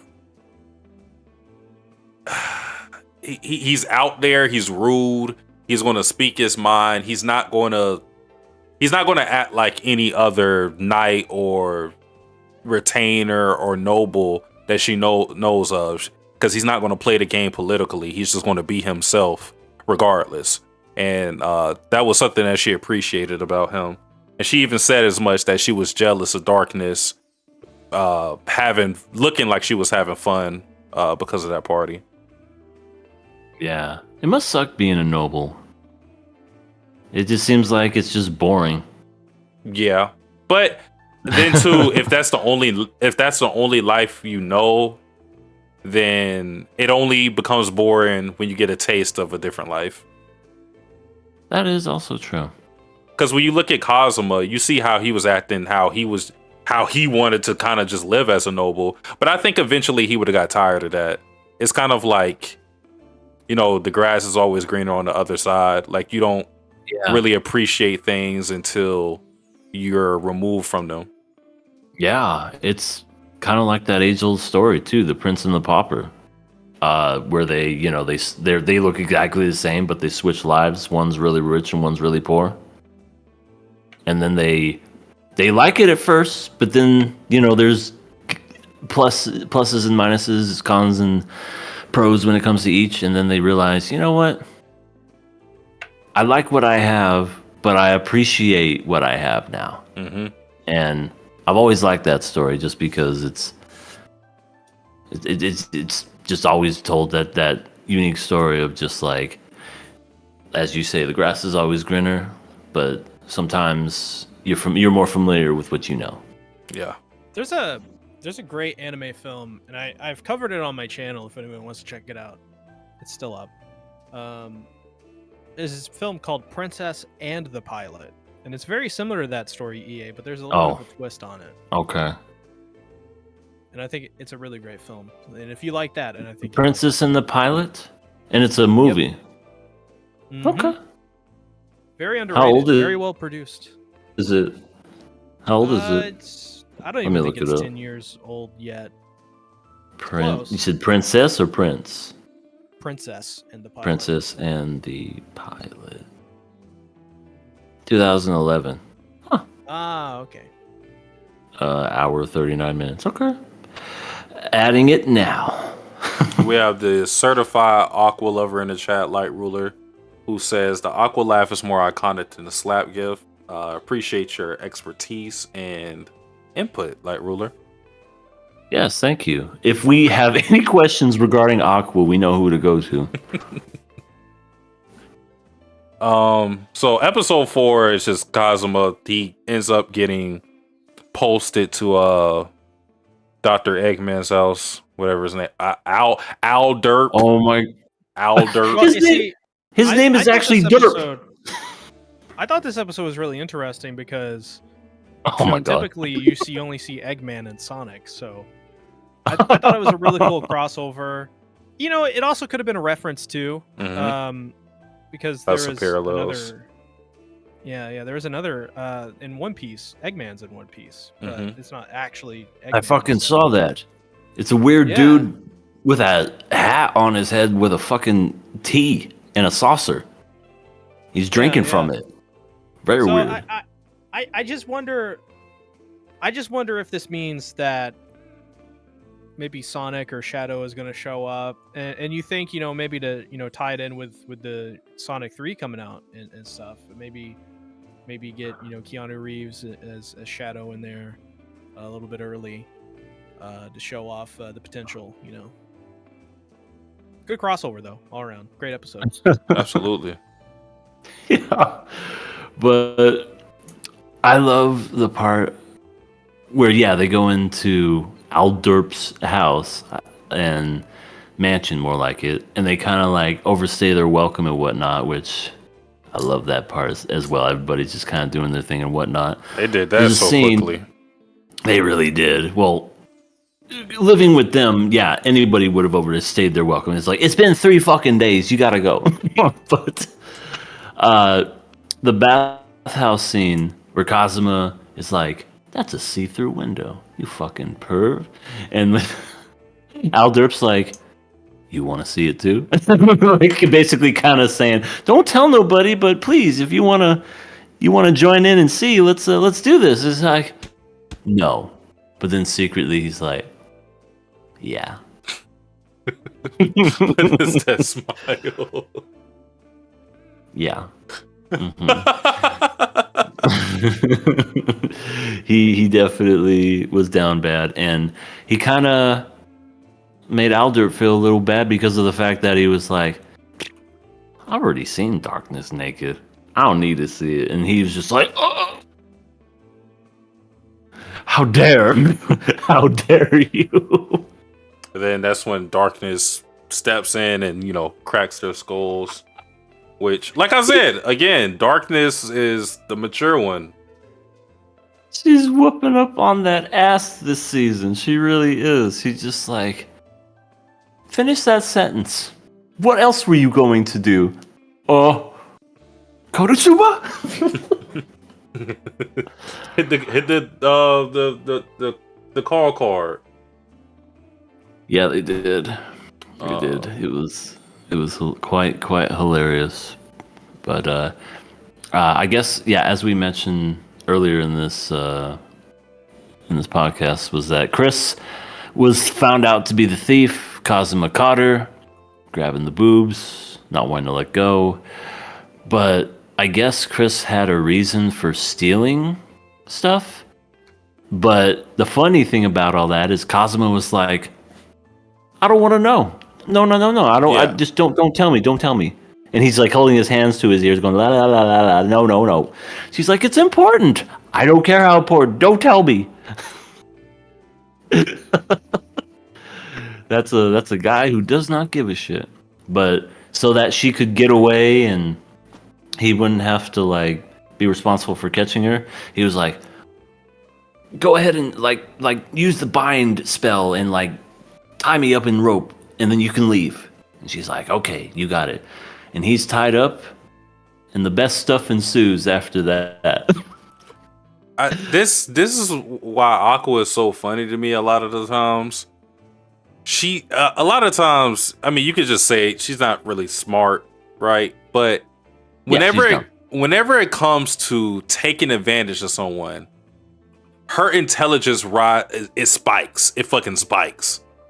The minute she sees Kazuma tied up, something in her brain clicks that this is the perfect opportunity for me to just apologize for all the stuff I broke in his room since he can't move. And this is not the first time we've seen this. Like, because we seen that this guy back in the episode, Mitsurugi. He came back in the episode. Because if you remember back when she hits him with the God blow and whatever, and he's trying to pay them back money, and I think the original price was like 100,000, something like that, and she doubled she quickly said she doubled the price in her mind, and she was like, "No, you owe me 200." So whenever it comes to taking advantage of someone, Aqua's intelligence goes up like crazy. And then everybody jumps in, Megumin and Darkness do their thing, torture him a little bit. Deservedly so. Yep. Yeah, he deserved it. Darkness and Megumin had evil looks on their face, just going, "Ooh, this is for all the times you did shit to us." Ooh. It was hilarious and it was really funny. Aqua could eat, sleep in my room, and I would gladly clean up after her. Jesus, Light Ruler. What if she took a shit in your room? Don't ask him that. Oh God. Okay, I take it back. Don't say anything. Don't Light. answer that. We don't want to know. We don't want to know. I'm just. How does Light Roller keep falling further into depravity? He's like a Dark Souls character. He's just like, you just like pass him in the street and you just hear him under his breath go, "Don't lose your marbles." And then you turn around, and he's gone. Yeah, yeah, that's Light Roller. It just whispers it in your ear. Don't lose your marbles, huh? Who said that? Light Roller. That was Light Roller. Oh God. It's like the fucking. Oh my God, he's like the Candy Man. If you say his name 3 times, he comes to you. Light Ruler, Light Ruler, Light Ruler. Ah! No. What do we think about Mitsurugi returning? It was very unexpected for sure.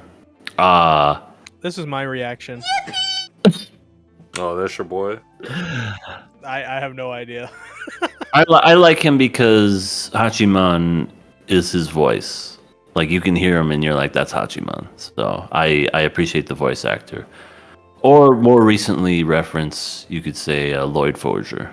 Same guy. But it was interesting to see. He had like a really small part, but I immediately thought of Fryren when I saw this scene. But it was obviously a very different version of Fryren because Mitsurugi gave Aqua a ring. Yeah, it didn't fit. Well, first of all, she's putting it on the wrong finger, and she's just like, it doesn't fit. It's like you got to put it on your ring finger, not the pointer. Your ring finger is going to be smaller. Well, I guess they're about the same. Well, maybe that's another. Maybe that was also her being deceptive, because we know Aqua really wouldn't care about a ring, so maybe she did that on purpose, because he ended up buying her booze instead. Maybe she did that so he would buy her a different gift. No, it doesn't fit. Yeah, Maybe we have to go to the bar. That is true.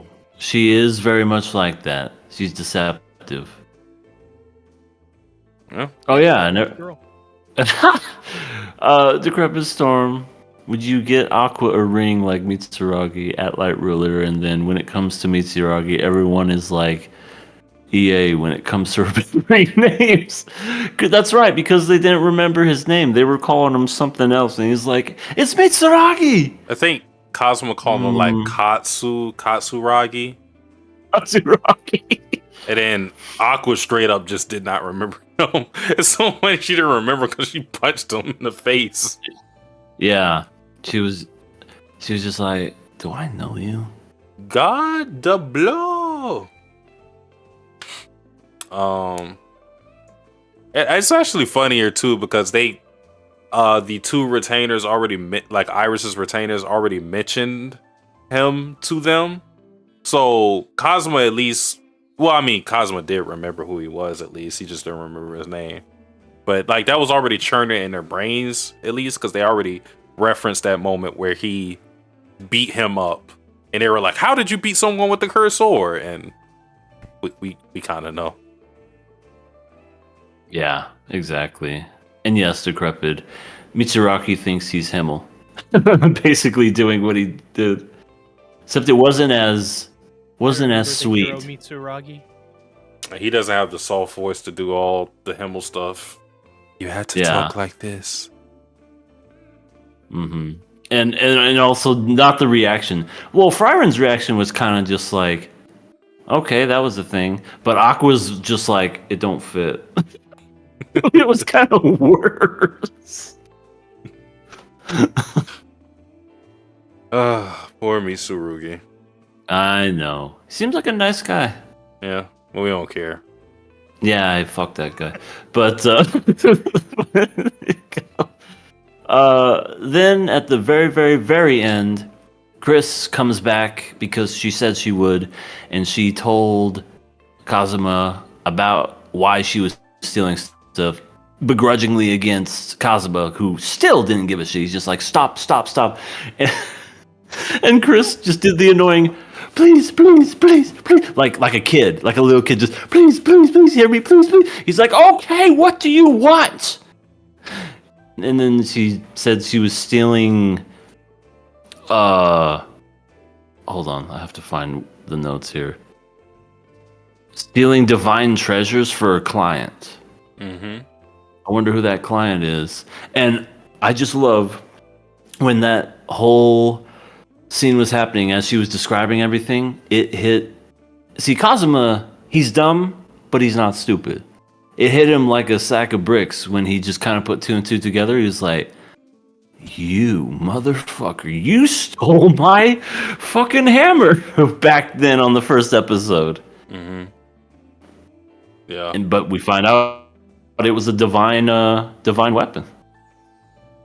So yeah, we don't know this whole story about divine treasures and whatnot. She did mention that it was people, or she said people, I think she said only people with dark hair like Cosmo could use it, which supposedly is like an uncommon thing. But the shonen trope. yeah. When I was hearing it, it sounded like she was talking about a shonen trope for everything, because she didn't just say dark hair. Didn't she also say like he has to be like brooding and emo and stuff? I don't remember. I wouldn't be surprised though. I swear it was something like that. Yeah. But so she tells him the story, and right on cue, just like Cosmo's trying to avoid something bad happens, or they're thrust into some shit right after she tells him that, because the Devil King's army attacks. And at first, of course, Cosmo's not trying to do anything, as isn't Aqua. But Cosmo's, starts to, the gears start turning in his head. He goes, "Oh, I don't really have to do that much. All I have to do is do enough, and then I can possibly stay at the castle. So let me get off my ass. Let me get my party. Let me drag Aqua out of here. Let's get some accolades and achievements, and then, I can probably stay in the castle." Which, that ain't happening, but... Yeah. I love how at first, like, the alarm was going off, because he had just got done talking with Chris. She left and everything. He's like, I'm going back to bed. He sleeps, and the alarm's just going, and he's just like trying to ignore it for like, I almost thought maybe something else was playing, because he was literally ignoring it, and I'm like, is there something else going on in the background? No, it was on the show. And he's just like, oh, can I fucking sleep? What is that? And then it's oh, the devil's armies are coming. Oh, we gotta come up. Darkness comes into his room. Get up. He's like, no. No, I'm good. Goes into Aqua. Well, first she calls him a coward. Goes into Aqua's room, and she's even more of a coward. She's just like, no, I don't want to go. I just want to freeload and just not do anything. Megumin, other than Darkness, because Darkness wanted to fight, Megumin's the only one that was wanting to fight. She's just like, all right, let's go. Let's do this. And you're right. Cosmo's just like, maybe if I do this, we can stay at the castle longer. And now they're going to fight these devil's armies. So I am curious to see what happens from here, because I know in typical KonoSuba fashion, it's not going to be it's not going to be that easy. It's going to be very outlandish for sure. And I don't know. I swear to God, if we get that same person that we got who was like a headless horseman guy, Mm-hmm. I'm gonna laugh if he's back. Because remember, in this same episode, Megumin was practicing her explosion technique, like True. dangerously close to the fucking town and everything. Which I was like, yeesh, that's a little scary. I could just imagine like the same guy comes back. He's like, I thought I was done with you guys, and you're here blowing up my shit again. I'd laugh. I would so laugh. Yeah. We'll see what comes of that. But yeah, whatever ends up happening, either they're going to, do enough good, but do equally bad, or they're not going to achieve anything. It's going to be one or the other, because Yeah. they are not getting a free pass into that castle, or at least Yeah, Cosmo isn't. Yeah, I'm curious. Aqua doesn't seem like she wants to fight. Megumin's gonna do her explosion, but she can only do it once, as we already know. I'm curious to see if Darkness is gonna be more of a fighter this time, or if she's just gonna be pelted with cabbage, like we know her to be as. So, yeah, we shall see. What did you think of the episode overall, C? Well, like the Eggman stuff, I clearly think it's setting up something there with Sonic in the future. I also think that to further talk about some of your guys' great talking points about Darkness. I think somebody should just hit her really hard with the hammer and get it over with. And I think that's, maybe that's where Shadow will come in.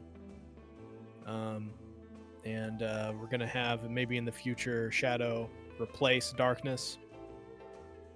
And that's sort of my thoughts. Crack, cocaine. Never cook again. I'm sorry I asked. Never cook again. All right, moving on to the next show. I was about to put Hollow and Spice. And Wolf. Might as well call it that. Hollow is Spice the cutest fucking thing ever. I don't know I don't know if that dance was. I'm pretty sure that dance wasn't in the old anime. I don't No, know. it I couldn't wasn't. tell you. That's what I'm referencing. The one where she's doing this and her ears are going like that. I'm like, oh, that's gonna be gift to that's going to be a gift for Well, sure. I got a surprise for you. Let's see it. Are you looking at the stream? Oh shit. Oh, hold on. Every notification's everywhere. Yeah, so cute. It's so cute. Yep. She is now gonna be the waifu of the century. But yeah, I see the stream. Oh, it's adorable. Listen, Do we pass it already? people be calling me a furry for liking Holo, but suddenly she turns around and does a cute little dance with the ears and the fingers and the whatever. Suddenly, oh, we've always loved Holo. Keep consistent, y'all. Keep consistent. What are you talking about? Talking There must- about specifically my Discord server, which hounds me every. It's a good pun. Hounds. Yeah, that is a Hounds good me pun. every week Oh, about how much I love Holo and how much I'm a furry and I like feet and this and that. And you know what? I'm sick and tired of it.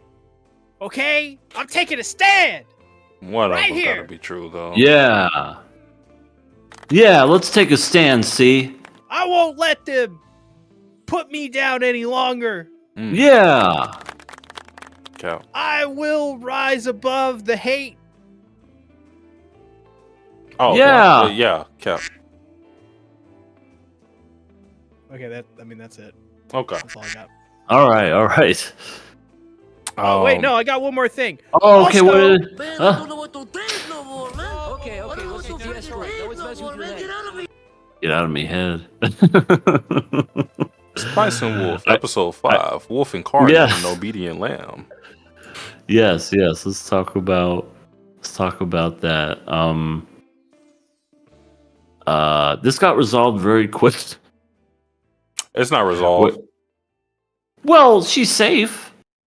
She's safe, Ish. but they're still pursuing her. They have to keep away from the Mado trading company until Malone finishes their deal. And for what we saw in the last part of the episode where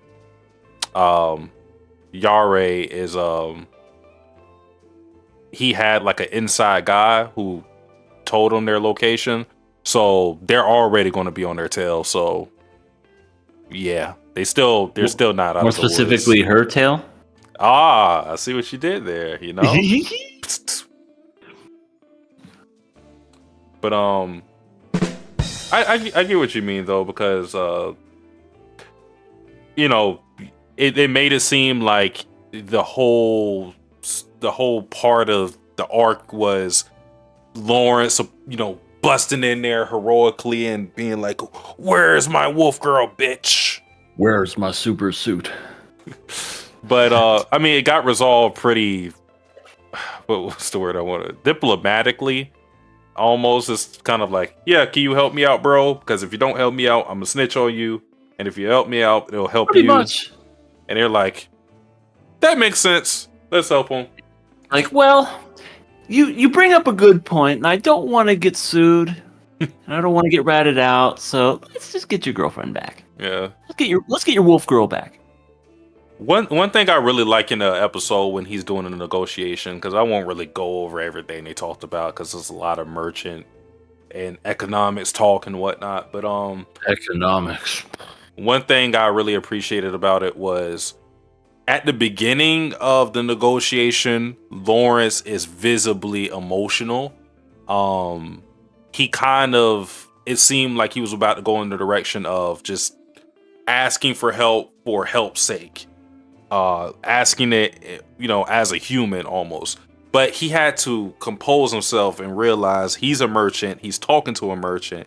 And the only thing that matters in the world of a merchant is what profits are you going to bring.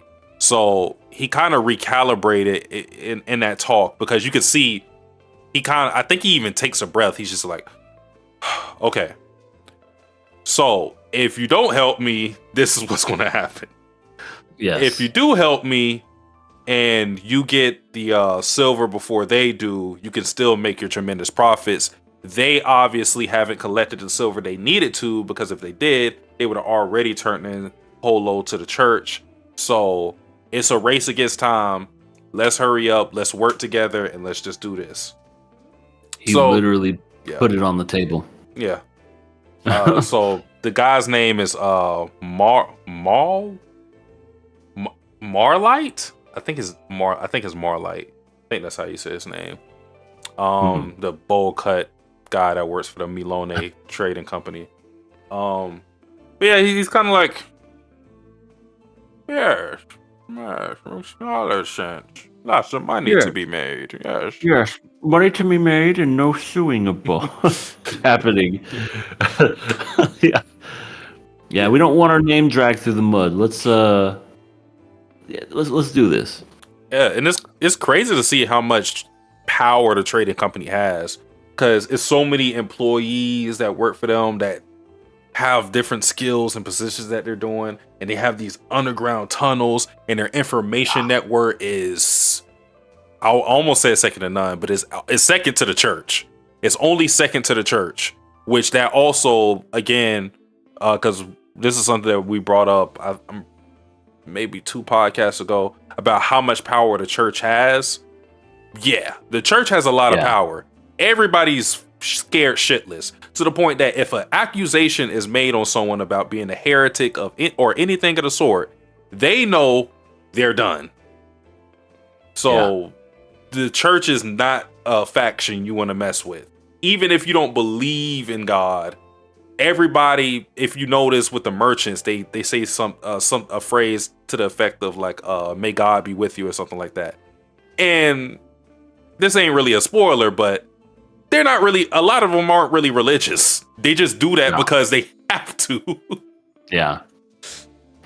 The especially around this time, full on monarchy when it comes to that's the church, right? Monarchy?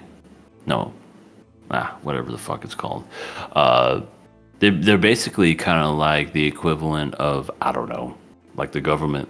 You know, what they say and what they do is law. Yeah. And if they point at you and say, I don't like those shoes are coming off. That's the world in which they live in right now, and boy, they have a taste for wolf, and they're gonna be pissed now that wolf is gone. In fact, I think that was at the end of the episode. They were planning to eat Holo. Not in the way you think. I mean, that was actually that was actually a thing. Holo even, well, not the. Okay, they weren't going to give her oral sex, but they were planning on doing something else. Because Holo even made mention to that because, so you know, because she got captured and whatnot, and obviously the people are catching her like rough and rugged dudes, so you can kind of imagine what would happen when medieval times, rough and rugged dudes, beautiful girl. You kind of see where that's going. So she says to Lawrence that nothing happened in that sense because she threatened to bite their dicks off. So yeah, nothing happened. Yeah, I wouldn't chance it either. A wolf girl, you want to try to make a move and she just starts growling at you. Yeah, you want any bit of this here, Eugene? Maybe I'll just jack off. Yeah, I'm gonna jack off and pray. Not in that order. Jerk off while praying. Oh my god. Oh Father, art thou in heaven, thy kingdom come. Jerk? Thy kingdom come. God. Amen. Thy will be done. Praise Jesus. Yeah, we're gonna get targeted by the church. Oh, we are screwed. Well, come at me. Well, because we know where Holo is. We're fucked. No, I'll be fucking the church. Getting payback. What? I don't think gonna get burned at the stake. Right? They're gonna call you a witch. They're gonna come at me and they're gonna be like, "We're gonna kill you," and I'm gonna be like, "That's not going to happen." You're just gonna flip the switch and become Master Chief. Yeah. And then No, they're gonna something. start attacking me, and I'm just gonna yell out, Enough. That's it? They're gonna be like, shit. My bad. You're watching your TV shows. Enough! I'm trying to watch this. Hey, did you know that murder is illegal? just beat them with logic. I never thought of it that way. Fuck. They look at their hands. What have I been doing my whole life? It's gonna try to force myself upon this wolf girl, this deity, this god. I can never do such a thing. I think I need to confess my sins. What has my life come to? So Who am I? I can't even look at myself in the mirror. I mean, the lake water anymore.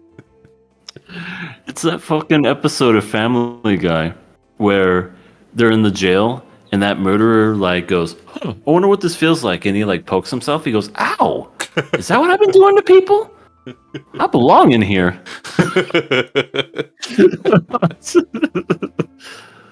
That shit's funny. Oh. So what did you? So half the episode was the pursuit of saving Holo and all these interesting things that happen. You know, they're on the carriage. They have like the bottom out of the carriage. They got the underground tunnels and all that stuff. But another good chunk of the episode was just the talk between Lawrence and Holo. So what did you think of that? Holo seems mad at him for some reason, which I was kind of just like, he saved you. Did you understand why she was mad though? Maybe. I think she was upset because I don't know, like no. I'm not even gonna pretend. No. So, hey, you could call this childish or not. I mean, it is kind of childish in a way. But the reason why Holo was so mad at Lawrence to begin with, or she kind of gave him the cold shoulder, because when he's like Holo, and then she's like, Yeah, she looks upset that she's being rescued. I'm like, that's gratitude for you. So the reason why she was acting that way is because when she got captured, she thought the entire time that Lawrence was going to be the one to, bust through the door and save her. So this is kind of speculation, but there's a little clue as to why she was acting like this. I think the reason why she was acting like this is because she expected the person to come through the door to be Lawrence. She embarrassingly probably like leapt out at them and maybe cried on them or gave them a hug or something like that, mistaking the other person for Lawrence. And I think that was the issue. Suck your dick. I think that's the reason why Holo was so mad, because she shared an intimate moment with somebody that wasn't Lawrence. Okay, so she was just more embarrassed than she was upset. Okay, because I don't know. I agree. It's very childish. I kind of just was looking at it, just going, you should just be happy that you're alive. But I forget, she doesn't think like humans. She's a goddess. She's part wolf. I'm sure if you think more like a wolf, that kind of makes more sense. Somebody from fucking Twilight comes through. Oh, I'm gonna save you. You know what Kraft should have done? He should have had a plate of cheesy potatoes ready. That would have solved. Oh, you kidding me? She would have smelled that and go, I know that smell. Cheesy potatoes. Lawrence is here. Kraft, I totally just forgot all about that traumatizing experience. I love you. Don't give me those goddamn potatoes. That sort of happened a little bit. I mean, she had the cold shoulder moment and all that stuff, but they reconciled soon after that. And a very very great moment between the two, where she revealed who the person was that they were teasing at the end of the last episode. So the person ended up being Yare. And if you remember, Yare is the guy that we seen in the first episode. The reason why this is so important, I'll talk about Holo's side, but the reason why it's important on Lawrence's side is because that is one of the few people that Lawrence sees as a friend. He is constantly trading with that village. He even taught Yare some tips on how to be a merchant and whatnot. So it's betrayal when it comes to Lawrence, but on Holo's side, it's even a bigger betrayal. Even though that Yare and Holo don't have a intimate relationship, they're not friends or anything, but it's a big betrayal because Holo, for hundreds of years, has been watching over this village, ensuring that they had good harvests. And for someone who is kind of like a representative of the village to turn their back on Holo and say, yeah, we don't need the wolf to bring in good harvests, we'll do it ourselves. And, to usher in a new era, we're going to turn you into the church. That's why it hurt Holo so much, to the point where she ended up crying, because for hundreds of years, she's devoted herself for this one cause, and it amounted to nothing. Nobody was appreciative of anything she did. Yeah, that's definitely got to be heartbreaking for sure. Not Decrepit only Storm did oh says in the chat something hilarious. Sorry. He says, would she offer him half of her potato and it wouldn't even be half? Oh God. Good Everything old-fashioned. reminds me of Sasha. she doesn't even know what half is. She's a wolf. Here's half. This is a fucking like sexy. No, it's mine now. You just gave me a little chewed up piece with your fucking teeth. I mean, it's half. It's half chewed. That's what it is. But gross. yeah, Lawrence lends a chest to cry on, and you know they have that moment. Oh man, it was great. It was a great moment. And then that's when she started doing the dance. That's not when she started doing the dance. There was some stuff in between that. She cried on his chest, and then she just went. She just did a Fortnite dance.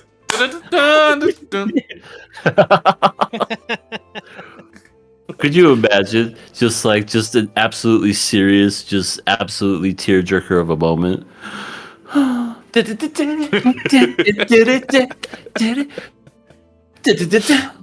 Just emotes all over him.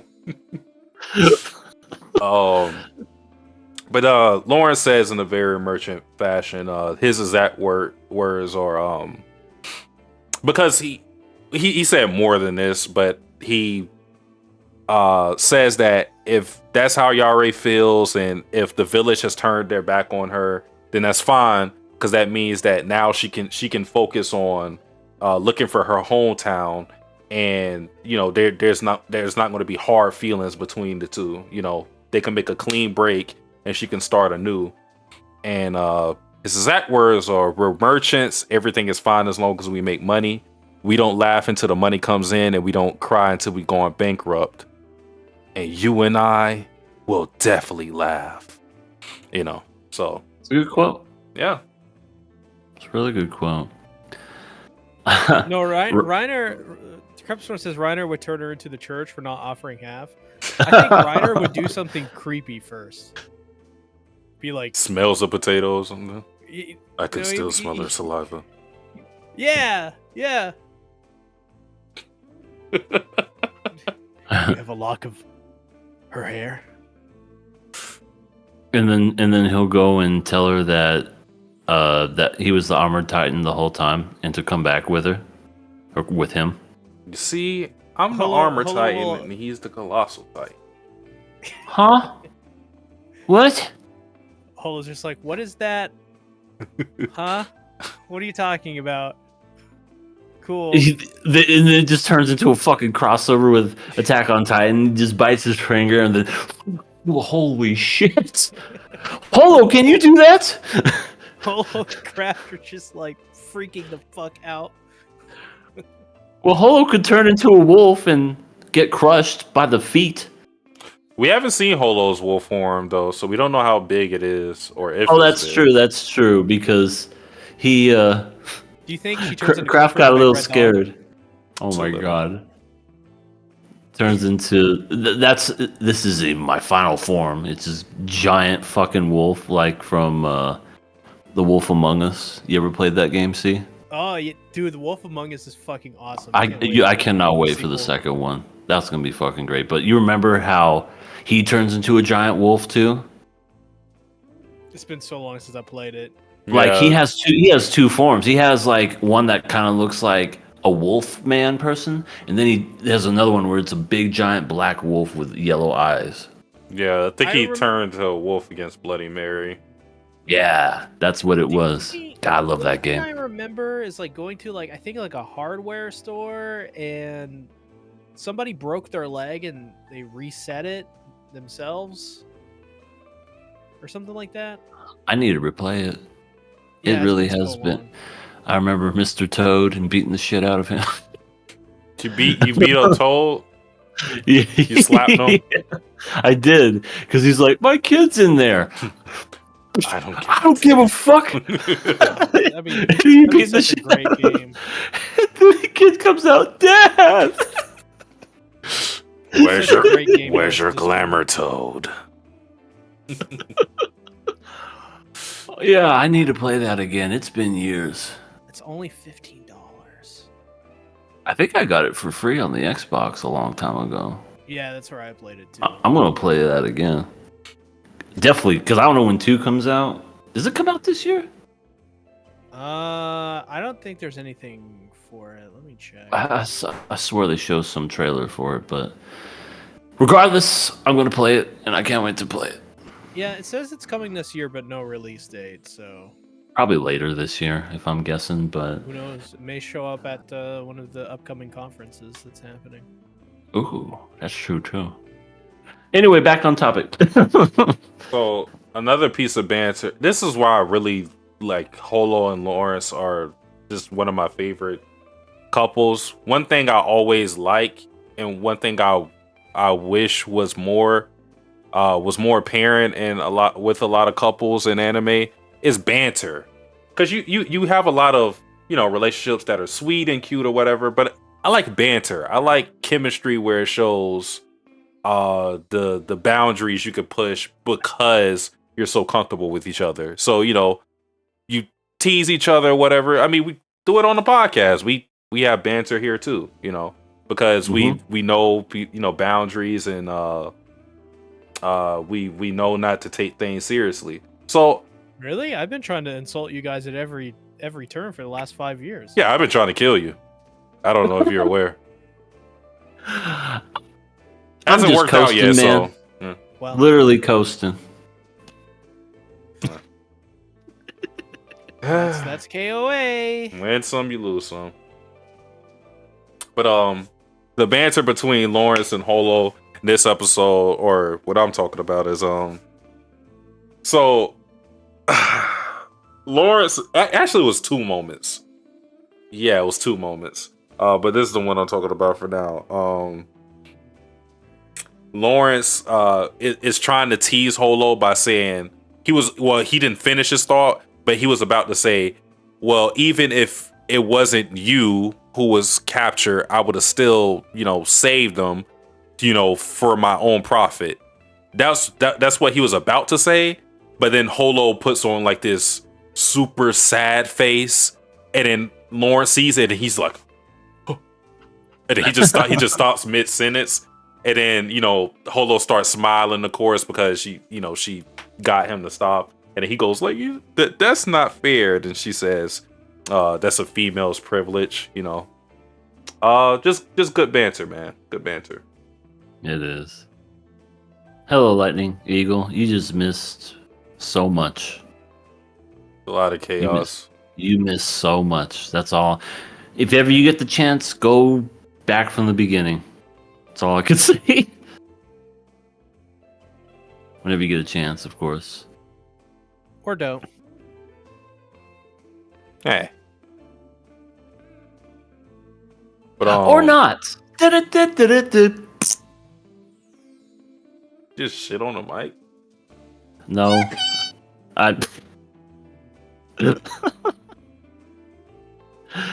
Yes, he is still a furry. Yes, he is. No, Unfortunately. no, I'm not a furry. We discussed this. We discussed this We already. discussed it, but we don't quite agree. Yeah, No, it's one of those you do agree to agree. disagree type moments. No, it is not. Oh, but yeah, after that banter moment, that's when you get the Fortnite dance from Holo. Yeah, the one that everyone's gonna fall in love with now. Yeah, I still don't know why she did that. She was Well, happy. Yeah, she's best girl. I know why That's the what- that's anime what they did want. that, but I just mean, Holo, she was just happy. She's like, I'm fucking free.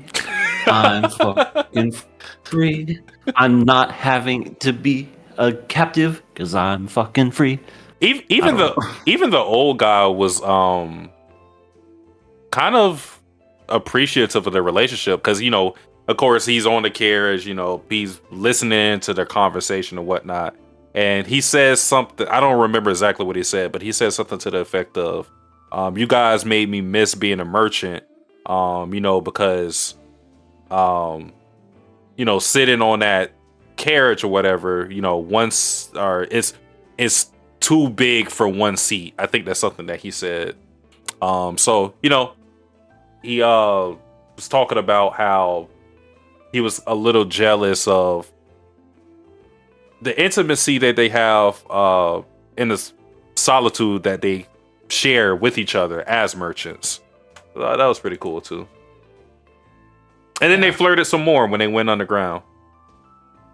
Yep. They went down under. Yeah. If you know what I mean. Real low. Yep. Low. Polo called Lawrence a cute boy. And Lawrence called her cute. Yeah, you're a cute wolf.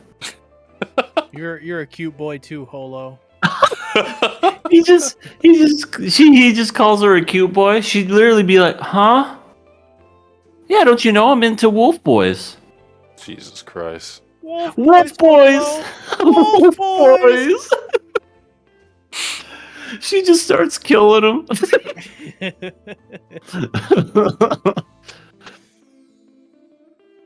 But yeah, I mean that's pretty much the episode. We saw at the end, of course. We already talked about it, but Yare knows where they headed at, so they have the Mado company still on their tail, so they're not out of the woods yet. I know where they are going, and we shall kill them. Why did he turn into Darth Vader? I mean, he got burnt up the last time. Like, Holo escaped, like, left him on fire, and he was like, ah! And just turned into a whole thing. And then the Emperor comes in and goes, I must rescue fucking Yaira, because I think he's in danger. And then just turns him into Darth Vader, and I'm ready to find Holo Master. But first, he did this all in half an hour. Yeah. How much wood could a woodchuck chuck if a woodchuck could chuck wood? Answer me now. Suspiciously. 3. You're wrong. does the freaking force choke on you?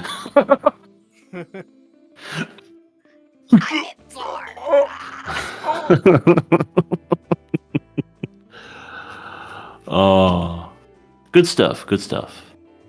Oh, it's Cute almost little dance. It's almost time for the Star Wars Day, May 4th. Oh yeah, 2 more days and it's May the 4th. It's on a Saturday. May the 4th be with you.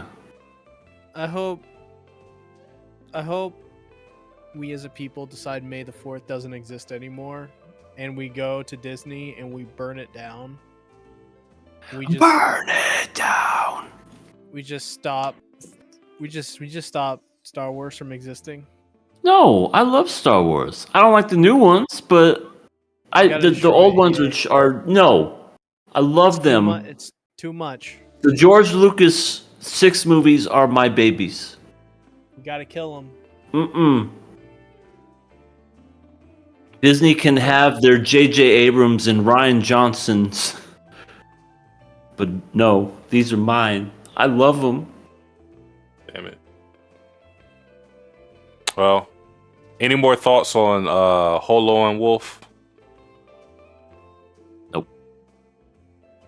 Holo, best girl, Dibs, and my wife. Nope. My wife. Nope. Sorry. Freaking Sasuke already has. Yeah, there it is. There's Holo. It's the 2010 Holo, but it's still Holo. Yep. Base Holo. You got to get the one that does the dance now. Oh my god. It's like either a stuffed animal or like an emoji, like just going, just whatever. I mean, I would get a different figurine of Holo. I would get 2 of the same character just because. I mean, I got 2 of Satsuki, so why not? There you go. Thank you, Neon. Next show though, Ranger Reject, or the name that we shall not call it. Go, loser ranger! Speaking of dancing, don't look at the GIF.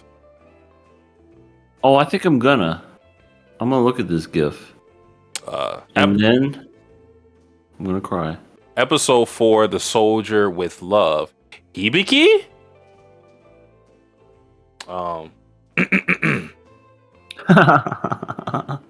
So what are our first impressions of episode 4 of Ranger Rechecked? I love this GIF. 10 out of 10. A lot happened this episode. Yeah, they adapted 6 chapters into 1 episode. At first, I was very worried about that because I was like, "Oh no, oh no!" But then, no! But then I saw on Twitter that they were promoting the next arc like almost immediately, and then it became abundantly clear they want to get to the next stuff, and they didn't want to spend 2 episodes on this entire scenario that happened in this, because they could have, but due to that, the flashback felt rushed. Some of the animation, clearly it was this episode, the second half of it was clearly an afterthought in terms of the budgeting. Like that at the end of the episode when he goes to kick Sakurama off the cliff and cut his air quotes head off. That animation was horrible, awful, wildly bad. But like I said, it makes sense because they wanted to get past this part of the story. And so they also cut out like a bunch of stuff from the fight that just wasn't even in it. It was a very rushed episode when we get to that fight between Kobeni and D. So, which by the way, that's Kobeni. That's absolutely Kobeni. Do you owe me an apology? I do. D's alive, damn it. I know, I did it to trick you. I did the same thing in my video. Where I was like, I kind of was just like, yeah, D's fucking dead. You got me, sir. You got me. But yes, he is alive. And I knew he was going to be alive because I figured it was going to be impossible. Like, if the character dies off after... Not to say it's impossible. I've seen shows where it happens. But, I mean, I just didn't think it was probable. So, hooray, he's alive. And not only is he alive, he whooping ass. Yeah, he was putting up a fight against Kobeni. Yeah. It's like the male Kobeni, and he turns into goo and starts spewing goo everywhere. He's a weird fucking ranger. I don't like him. But yeah, he does remind me of Kobeni a lot. He's the Speaking of the Rangers, fucking Red Ranger, man. The more I see this character, the more I'm just like, this dude is Homelander incarnate.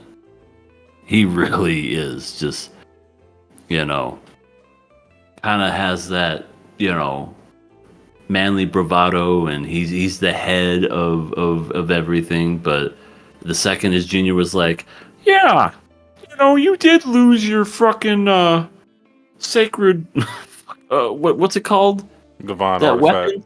Divine, okay, everything's divine or sacred or holy. This divine artifact. So let me go ahead and let me take over for you there, slugger. Hope you don't mind. And then he just decides to fucking murder his ass. He's also the reason, the guy he killed was also the reason people know about the divine artifacts too. He leaked that information. He did? That's what Yumiko said. Well, wouldn't have killed him. I mean, I wouldn't have. He definitely. I guess you could say he kind of had it coming, but at the same time, it's like. I mean, he was a bit extreme. That was pretty stupid of him. He tried to make his campaign right then and there, but right. It wasn't the right time, and especially when you should, since he was a junior member junior first rank, he should have been aware of how strong Sosei was. So for you to go like, yeah, you fucked up. I should be the new Red Ranger. I'm gonna take my stand. Vote for me, bitch. And then Sosei, I like how Sosei is a bastard, but I like how he did this. So he's like, you know what? You're right. But you know, to be the Red Ranger, you got to beat the Red Ranger. And then he's just like, all right, let's see how strong you are. Just slams him to the fucking wall and kills him. Oh man. Amazing blood splatter. And then continues to eat his meal. Ooh, man. As everybody else. Yeah. Everybody else is just like, I think I lost my appetite. I'm gonna leave. They still pretty much expected that from him. Nobody was really shocked. They was just like, somebody has to clean that up. Clean up on all three. But before that happened, Yumiko walks in there late, and then Blue is barking at everybody. Blue has something up his ass. I swear to God. He's always angry.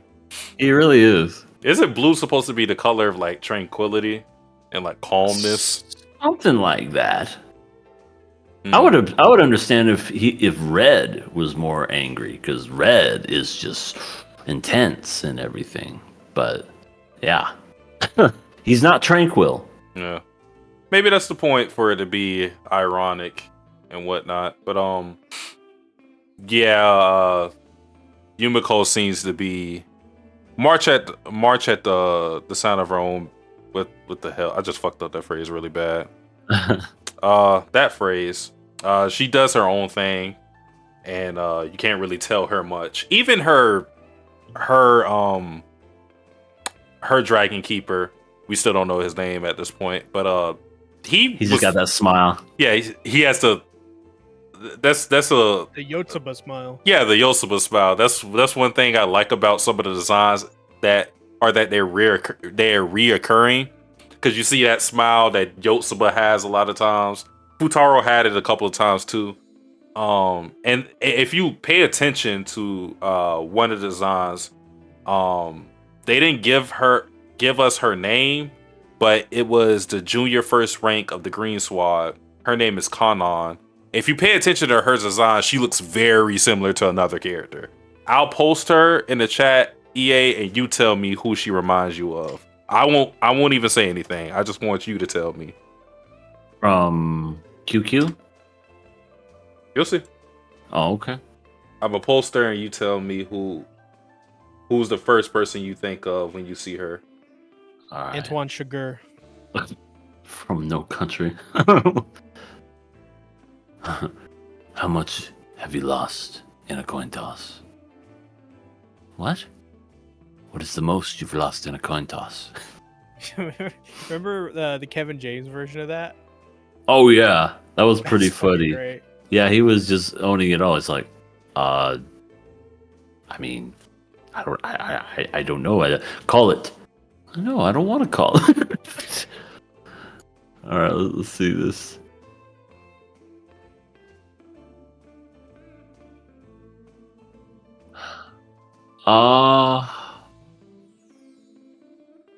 Is that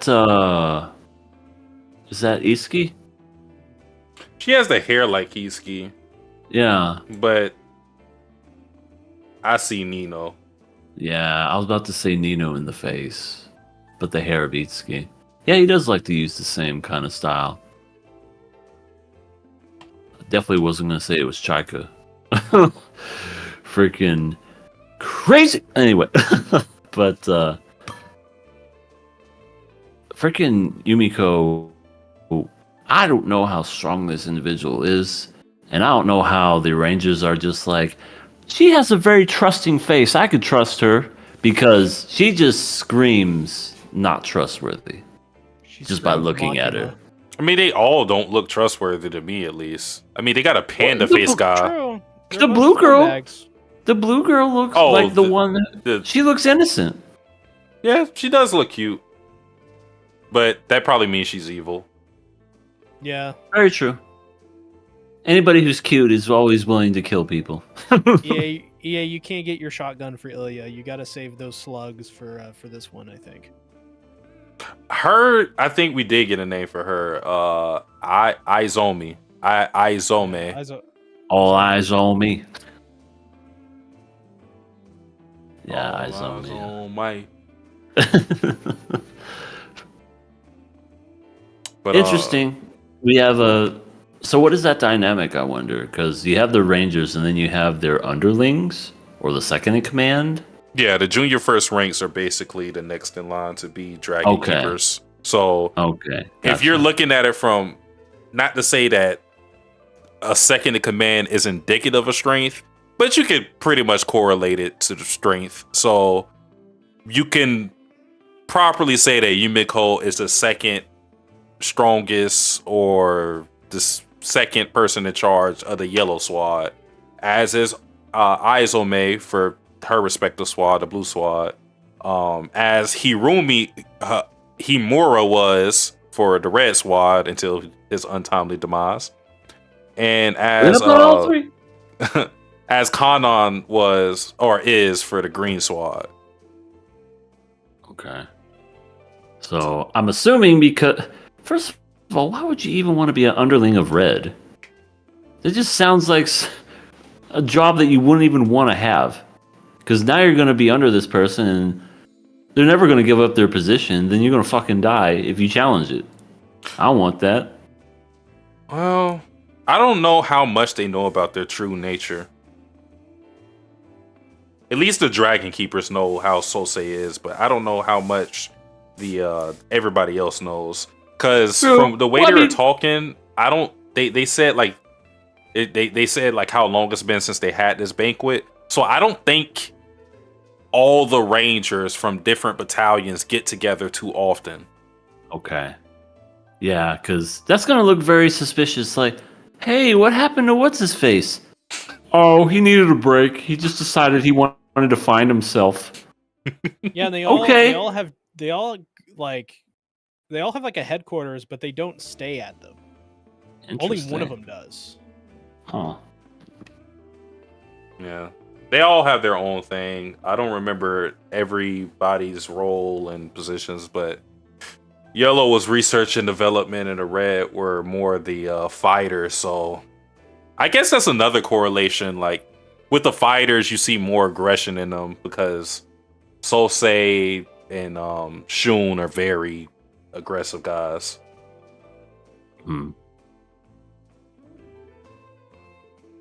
Yeah, when it comes to the Blue Ranger, it seems like whenever the God, so bad with these hierarchy names, Izumi junior rank. Whenever she tells him to stop, he listens to her. I'm like, what kind of power does she have that he doesn't? Cuteness. Oh, it's the cuteness that does it. Yeah. It's the I'm angry, I'm mad. Cute. Okay, I'm listening. I mean, think about it. If you're angry and then like, I don't know, a baby just goes like, stop. You're probably gonna stop. Just a baby. Yeah. Like a fucking boss baby. Yeah. I hate that movie. But I guess. Especially one that's looking at me going, why are you so angry? You're just like, oh. Well, okay, I'll stop. Yumiko alluded to possibly Blue having an illicit relationship with her, because when she walked in, he referred to Yumiko as Yellow's mistress, and then Yumiko said something to the effect of you bitch. You bitch. That's it. You bitch. In her face and the way that she says stuff. You bitch. You bitch. With the dead eyes. With their hands behind her back like Monica from Doki Doki. Oh my god. But she said something like that's a middle schooler insult, and you would only think that way if maybe you had a relationship like that. She said something like, maybe we should reevaluate your relationship with your junior or something like that. Oh, Which snap! we don't know if there's anything to that, but I mean, there's that. Oh, Yeah. Draggy-kun, the mascot. Oh, the fucking purple. That thing's gonna be another Gon or Cone or whatever his name is from Bleach. It's gonna be so fucking annoying. He didn't do anything. He was there. He did a lot. What did he do wrong? He existed. He's like, I'm here. I'm a mascot. Flippity flop. He's gonna have his own like catchphrase too. Flippity dippity, and then just disappears. Why are you so My God. irrationally mad at the mascot? I don't know. The mascots are meant to be hated. Oh my God. It's like the mascot from the original Power Rangers. Anybody remember who it was? It was Alpha 5. You know, the one that goes, ay, ay, ay, Zordon, we are the Power Rangers. And he's just an annoying-ass robot. Well, that's I more love understandable. Draggy-kun. I think he's probably the best member of the Rangers by far. Then again, not a lot of competition. I mean, there's Yumiko, and then there's Shun, and then there's All Eyes on Me. Yeah. Oh, and then there's Sakurama. There you go. Sakurama, best boy. Let's not forget about, Sakurama. Yeah, I actually He, like Sakurama more in it watching the anime than I did reading it for whatever reason. It's because you get to see his facial expressions and his body emotions and shit.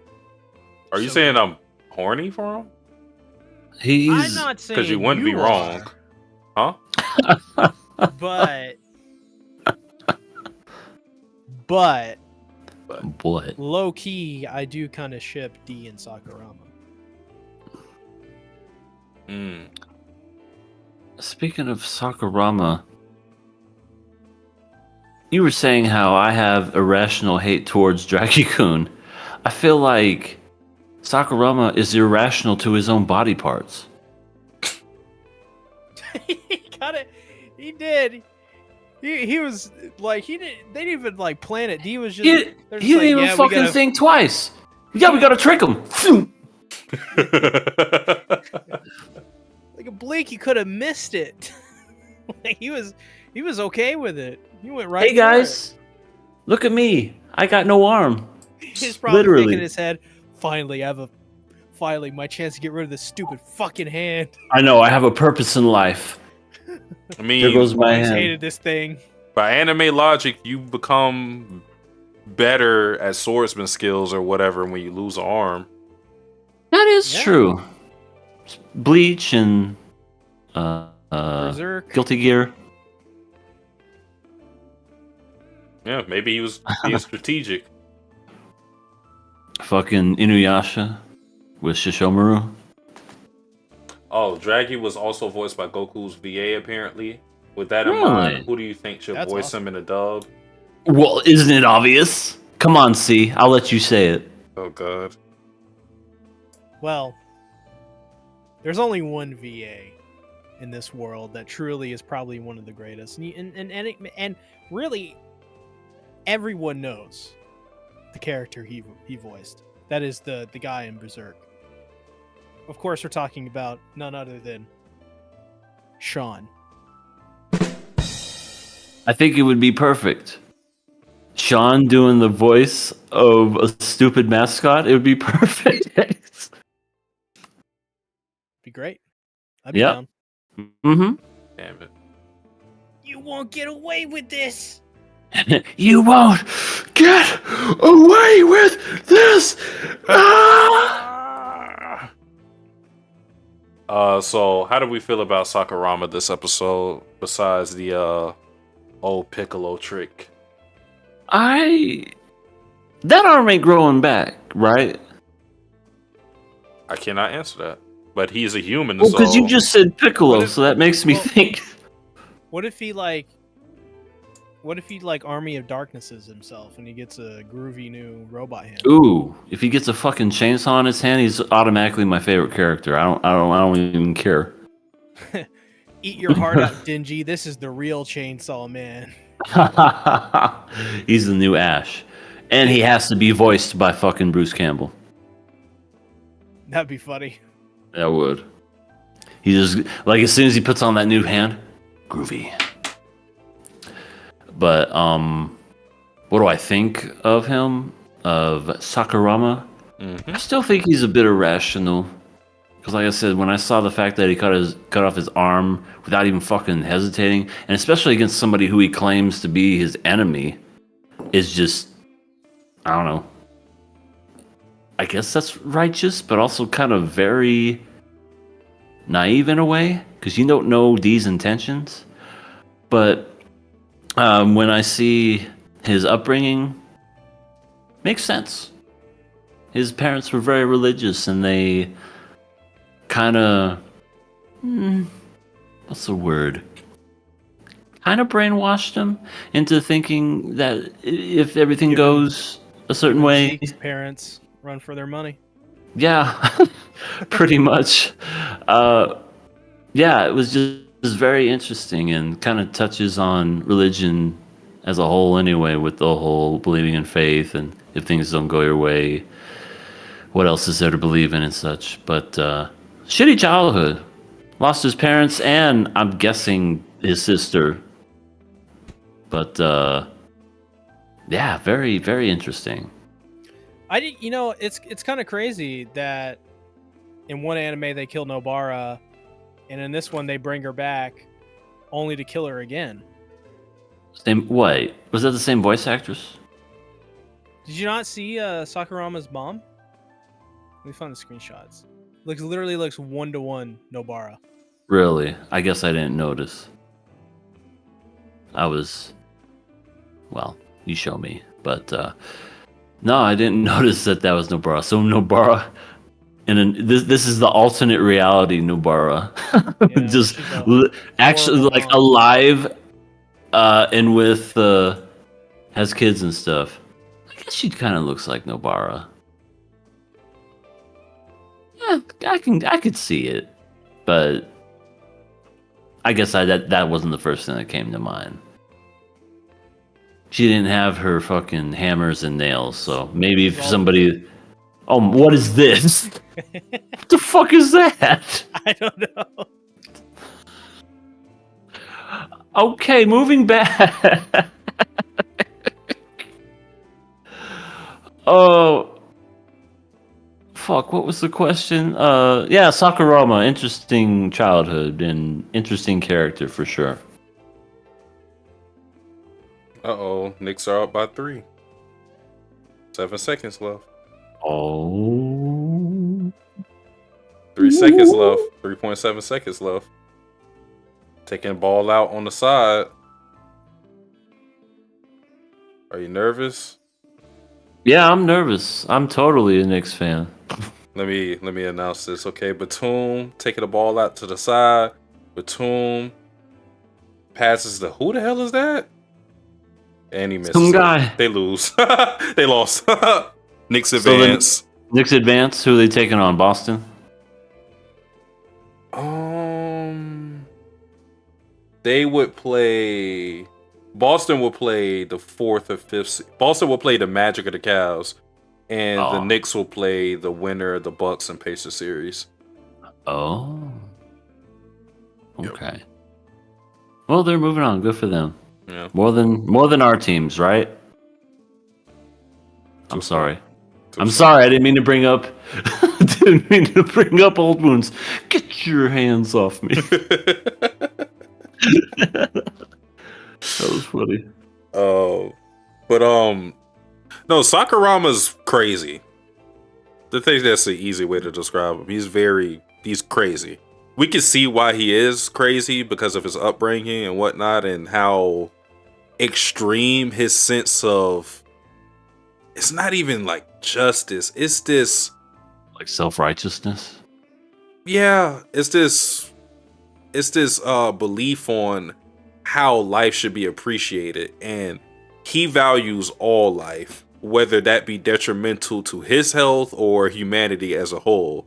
So, in his opinion, because of his parents' upbringing, he should value the invaders the same way he values humans. So he's taken this not neutral position, but this almost non-position within the Rangers, where he's not trying to kill the invaders. He'll let them roam free. Although he is trying, his whole thing is he wants to stop the war, but he will let D do what he does because of how easily the Rangers can crush them. So he's not really opposing D at all. So yeah, I mean, he was really about his cause. Cut off his arm just to carry out that plan. So Cutting off his arm just to spite him. Yeah. And for my next trick, it's gone. That, like C was saying though, they rushed some things when it came to the fight. And Was it a longer fight in the manga? yes, It's a little bit longer, yeah. And this is something I was bringing up before. They're cutting out a lot of the comedic bits in the story, which, So they're going more serious in tone with the series, you think? yeah, like it. At times they can put the comedy in there. They had some comedy in this episode too, but for example, what was happening in this fight in the manga was, when what's his face, He turns into a schoolgirl at one point, right? yeah, Hekiru. When Hekiru is fighting D, he has multiple transformations where he's disguising himself as different people, trying to, transform into someone that he wouldn't kill, because Hekiru was like dominating the fight and D was, doing his usual invader antic things, and like C said, transforming into a high school girl at some point, in an effort to get him to not kill him. But, he was still doing his thing. And there was a lot more, in general, there was a lot more talking going between those two that was cut out. Interesting. Yeah. I mean, it's not totally necessary, so the stuff that they're cutting out thus far, at least in my eyes, isn't necessarily detrimental to the story, except for one thing they didn't cover in this episode. And I don't know if I should reveal it because I don't know if they're going to mention it later. But one thing that should be mentioned is Sakurama's sister isn't dead. Oh. Yeah. Yeah, I was wondering if she was or not, because it looked like her spleen and her legs did not look like they were working well. Yeah. At the flashback. What because I do weekly videos on this every week, and I basically read up until the next arc, like mid kind of late part way through it, I think. And I remember when this chapter came out, everyone was theorizing that Sakurama's sister was the Pink Ranger, because they were connecting the dots between the two ponytails that they have. And the fact they both have, well, I guess now the anime, they do have similar. I don't think they have the exact same hair color. Well, do they? There was something deeper than that the anime also skipped, because there was a scene that happened before the banquet where the Pink Ranger was asking about Sakurama, and they cut that out. So there was more reason to believe that, not confirming or denying it, but there was a reason why that theory exists, or even bigger reason, I should say. I totally forgot about that. Yeah, you're right. Well, interesting. Yeah, I guess we'll find out. So far, it's not on the levels of Goofy Land or anything like that, right? Oh, not yet. No. Not yet. I don't expect it to get there, because to get to that point, you had to really not care. Yeah, they would have had to in one episode catch up to where the anime is airing now, for that to be possible. That's crazy. God, seems like not that long ago that we did Goofy Land, and season 1 adapted everything perfectly, and then season 2 comes around, and then boom, nuclear explosion. Literally just That's what's so funny Yeah. to me. You guys, unless you read it, won't know how bad it was, because you could tell it's bad just watching the anime, but it cuts out literally 3 arcs and just rushes to end. It doesn't even adapt half the story. It adapts like maybe 35% of the story, and then it's like the end. wow. Well, as Decrepit Storm wonderfully puts it right here, go Goofy Ranger. If it becomes like the Promised Goofy Land, we have a new name, Oh the my Goofy God. Ranger. Go, Goofy Ranger. And then you just see Yellow smiling just with the Yosema teeth. Oh man. Yeah, all of them just have the face of Goofy. Gosh. Well, I love being a Power Ranger, Gorge. I'm gonna smash your fucking skull in. I want to kill every one of you. You're not strong enough to defeat me. I want to crush all your hopes and dreams. Oh shit. I want to eat your spleen. I'll swallow your soul. What did you think about there being a replica divine artifact? Interesting. Because it adds a lot more to the story, because it was one of those I originally thought that they're only, the higher-ups could have divine artifacts, but they have, I guess, replicas of those. So I'm just curious as to what kind of power is bestowed onto kind of like the senior ranking rangers and how they could use it. So pretty interesting stuff. I'm very curious, and obviously when D was touching it, he was burning up to a crisp. So it's not good for his kind, the invaders. Yeah. Well, his replica specifically is crazy and that's why he was melting the entire time. Because that replica. Yeah. And that was another funny part that, was included, where there's not really a good explanation for why he's able to wield it, but his explanation is basically, I'm so devoted to the cause that this doesn't hurt me. That's his reason. Jeez. My face is melting off, but trust me, it's a good kind of pain. Yeah. I'll accept any pain if it means I can kill you. Sheesh. Yeah. Yeah, he's definitely emo. But yeah, D and Sakuraba come up with a plan to basically switch places, and now D is on his way to become an official ranger in Sakurama's guise, while Sakurama's doing fuck who knows with one arm and a hoodie. Yeah, freaking. I feel like when it comes to the invaders, D has done more for them than anyone has. Oh yeah, he's employee of the month, employee of the year. Employee of the year, deserves a raise. Fucking CEO. Honestly, he should be the new boss when if and when he ever comes back. Yeah. Keeping up the invader pride up.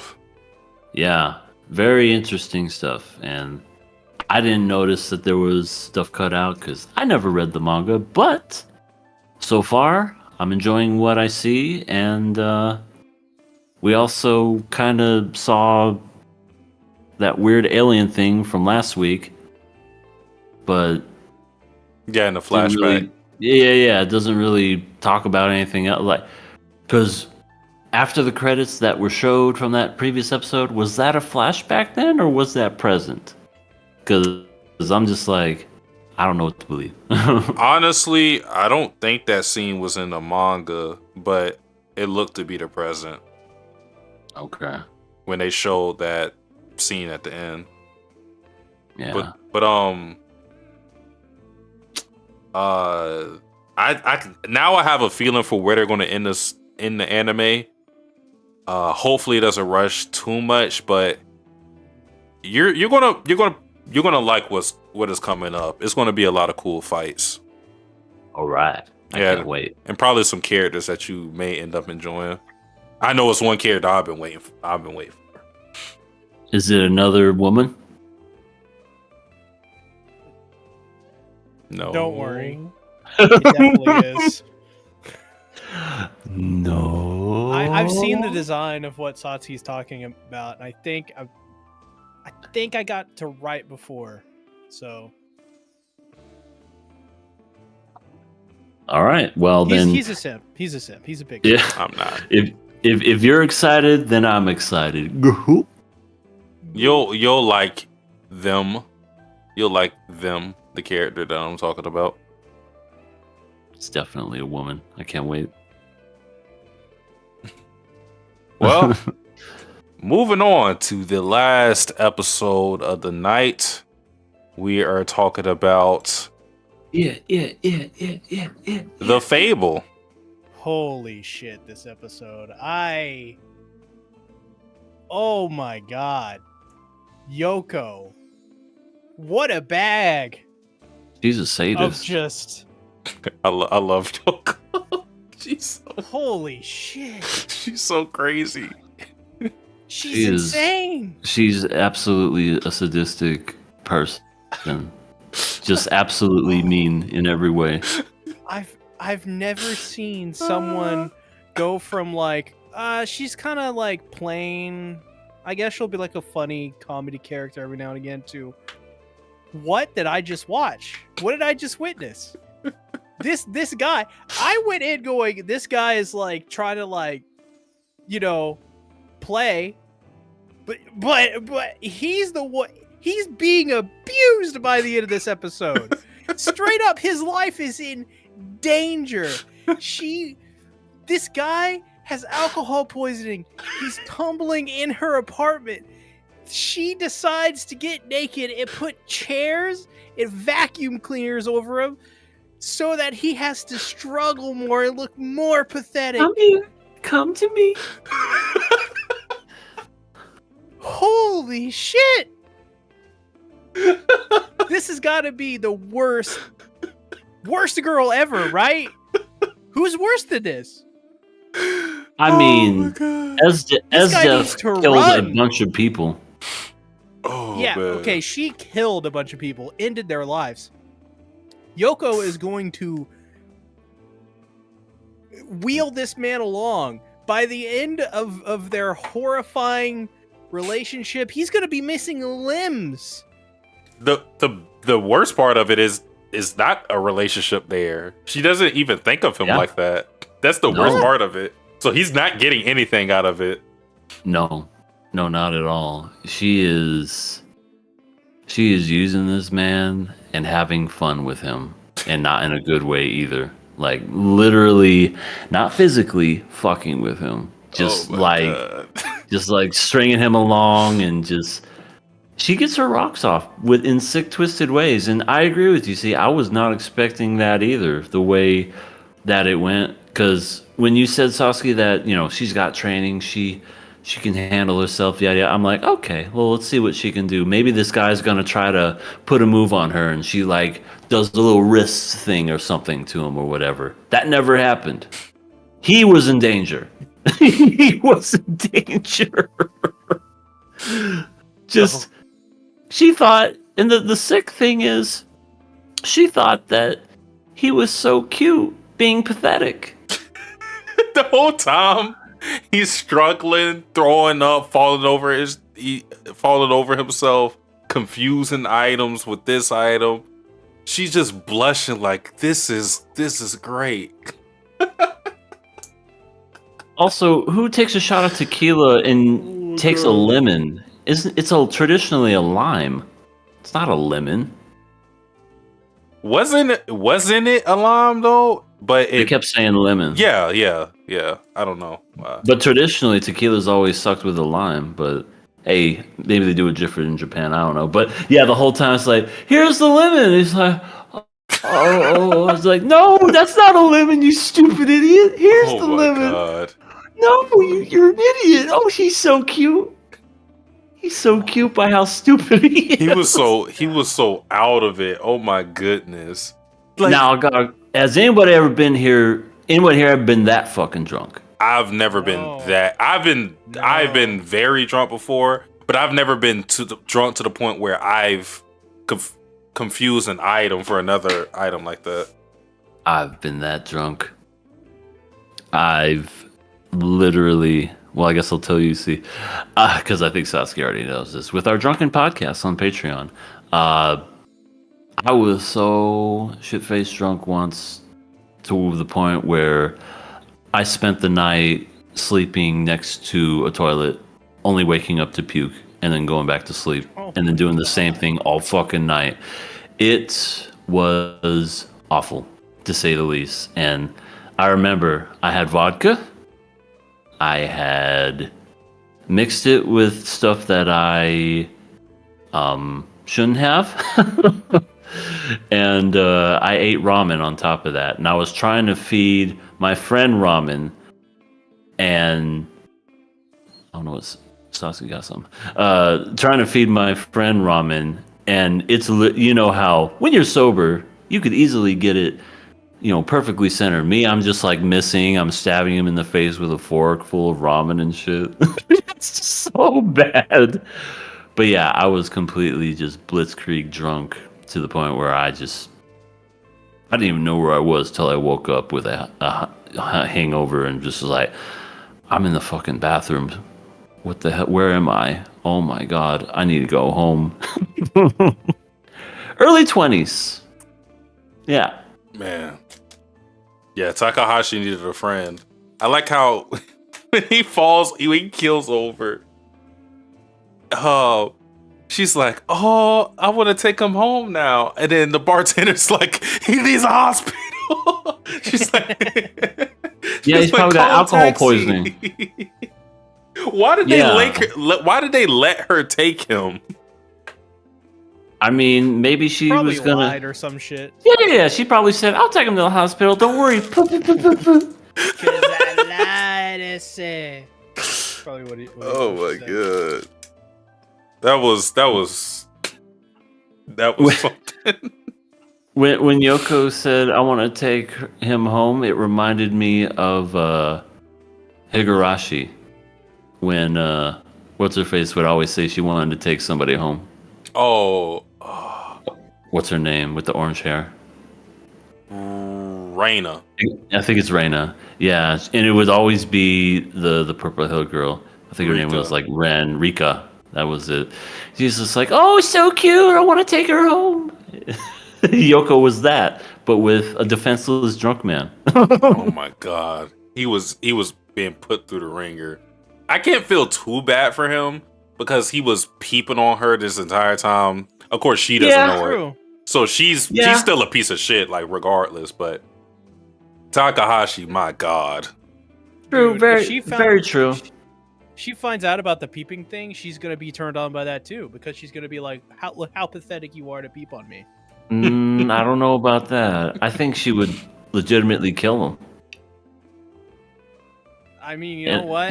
And I'd be curious to see how she does it. You know what? After that display, I'd beg for death too. Man. The only thing that would have made it worse is if he started doing the worm. Oh. Speaking from experience. He's gonna wake up too, hoping that his night went good with her, and then he's not gonna remember. She's gonna probably give him false hope, like, "Oh yeah, we had a lot of fun." Oh my god, she gonna lie to him straight up. She gonna be like, "You don't remember?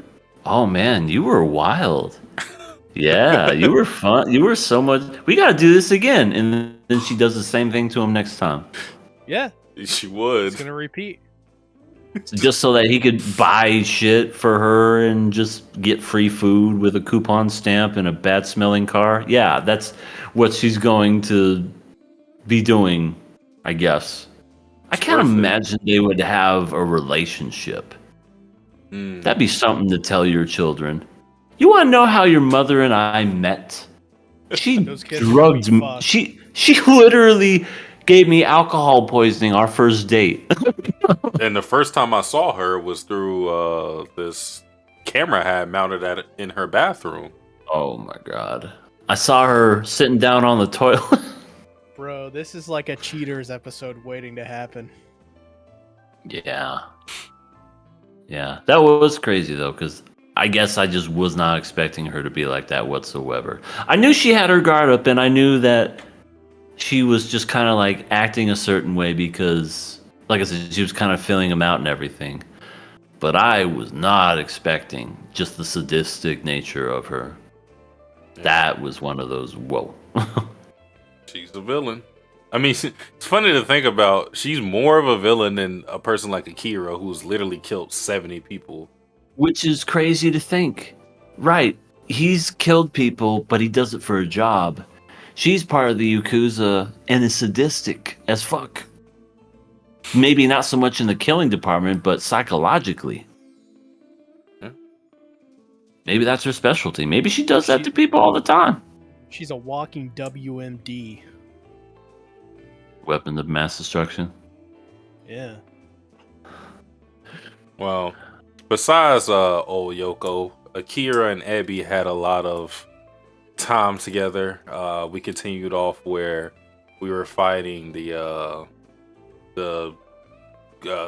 goon thug guy, and Akira's able to The Gooner, the gooner. as the kids say. Yeah. He owes me money.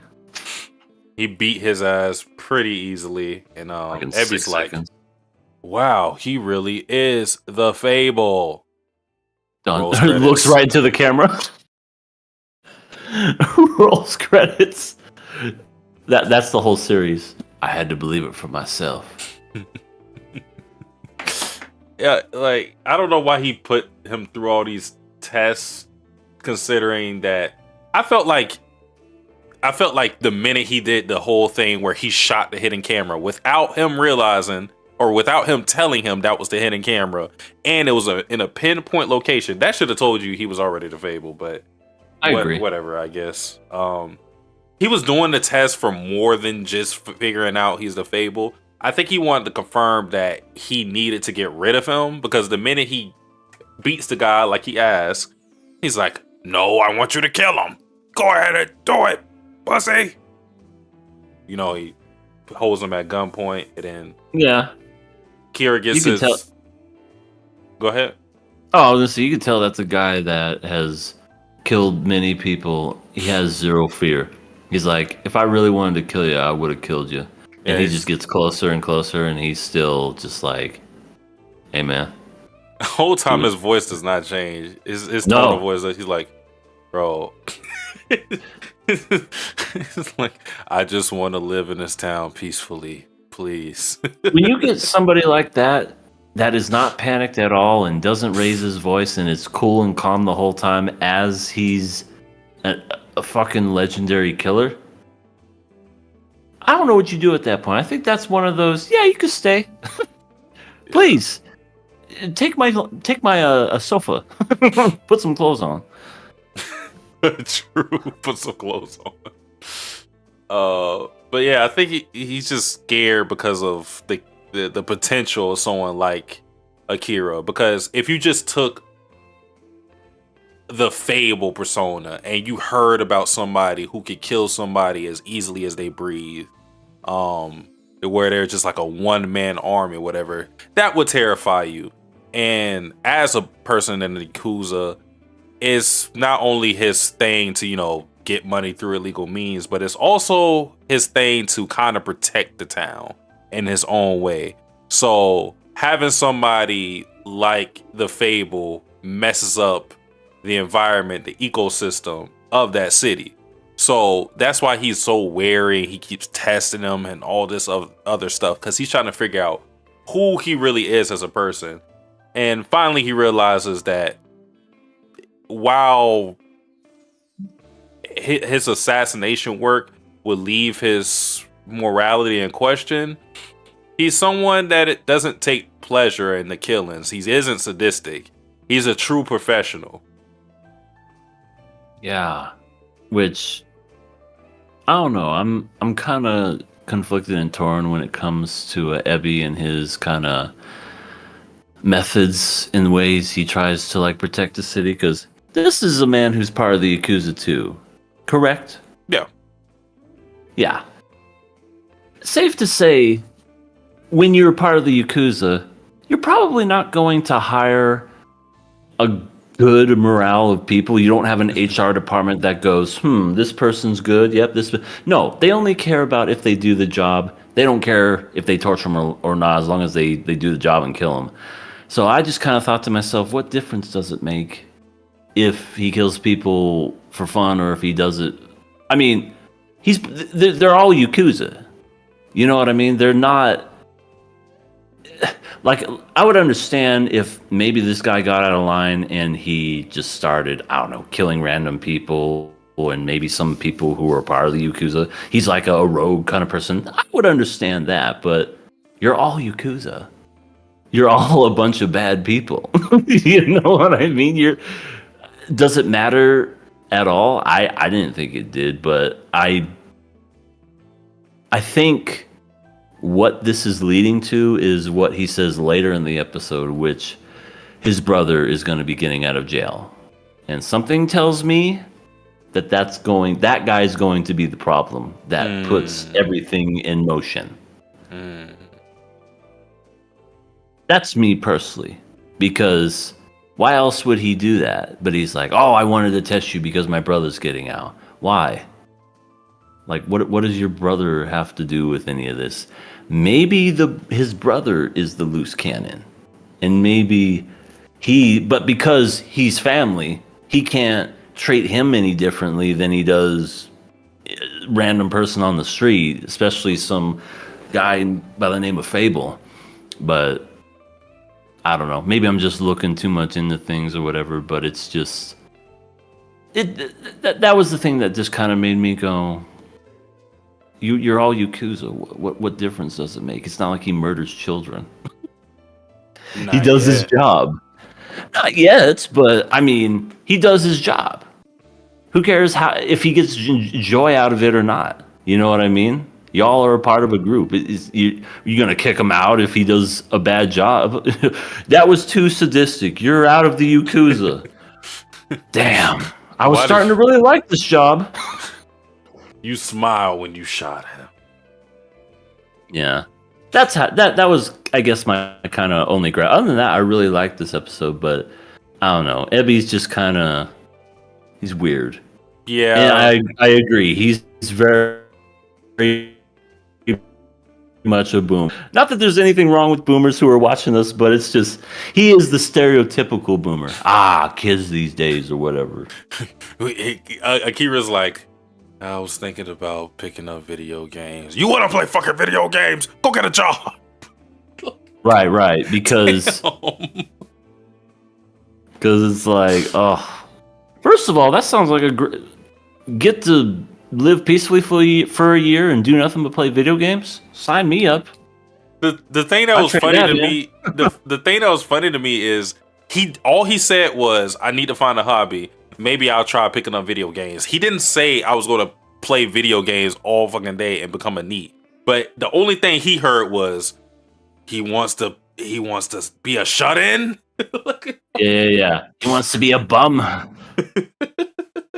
Yeah, I agree. Oh my god. The Crepper Store said he may be the Fable, but he still can't eat hot food. Yeah, that's just a weird quirk about his character. I like how he kept staring at the meat like it was a showdown or something. He's like, are you gonna eat that? Why not?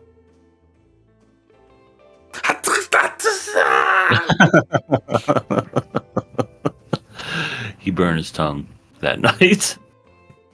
That's why he needs Yoko. That's the only reason why we need Yoko to blow on his hot food. Oh, right. I forgot she did that in the first episode. That scene is so stupid. It's how serious they were in that moment. He was like, this is hot. No. Right. And then Right. he's like, No, do it. yeah, the boss is just like, you better blow on that fucking food. So stupid. Yeah, that's about everything, because the whole point, I guess, with Akira and Ebi was for them to come to an understanding.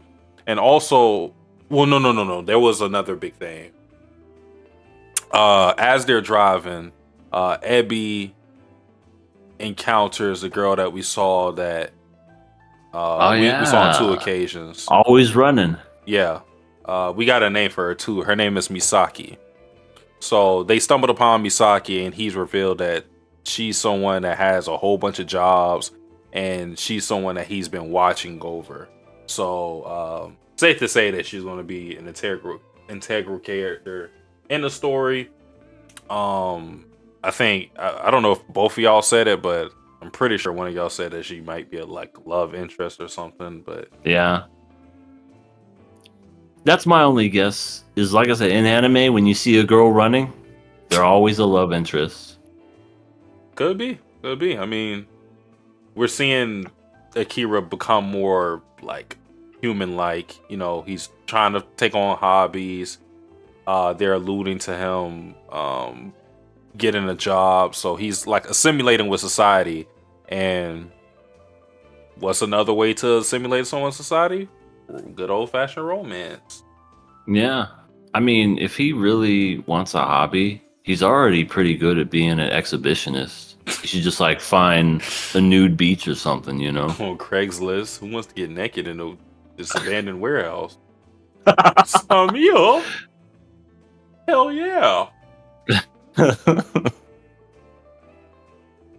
Yeah, he was saying she was the kind of person they shouldn't get involved with. Well, okay, yeah. Since he said that, whenever they say stuff like that, yeah, they're getting right. each other. Don't eat this cookie. Don't put your hands in the cookie jar. Don't have sex with this woman. You always say no, and they're going to do it. Yeah. Yeah. This question is for you, Sea Tactics. Who hurts their tongue more, Akira or the guy in AOT who keeps biting his tongue? Oh. There was a guy. Oh god, what was that? What was the guy's name? He was part of Squad Levi, or the original Squad Levi. I don't remember his name. Oh god, Aluo. That was his name. I think Aluo. Aluo did it quite a bit. He was bleeding. Yeah. He did it while riding a horse too, which I can't imagine that's too fun. Ugh. Probably the least of his worries, to be fair. Yeah. Yeah. Isn't he dead now? He's pretty. Yeah, Squad Levi's dead. Pretty much all of them are dead. Did he Because get of the yo-yo? fucking female. No. The female Titan. Did he get yo-yoed, or did he get crushed? I think he got crushed by Annie.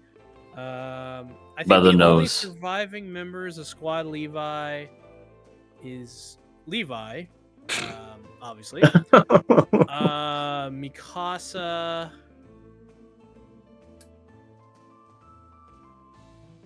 I think that's it.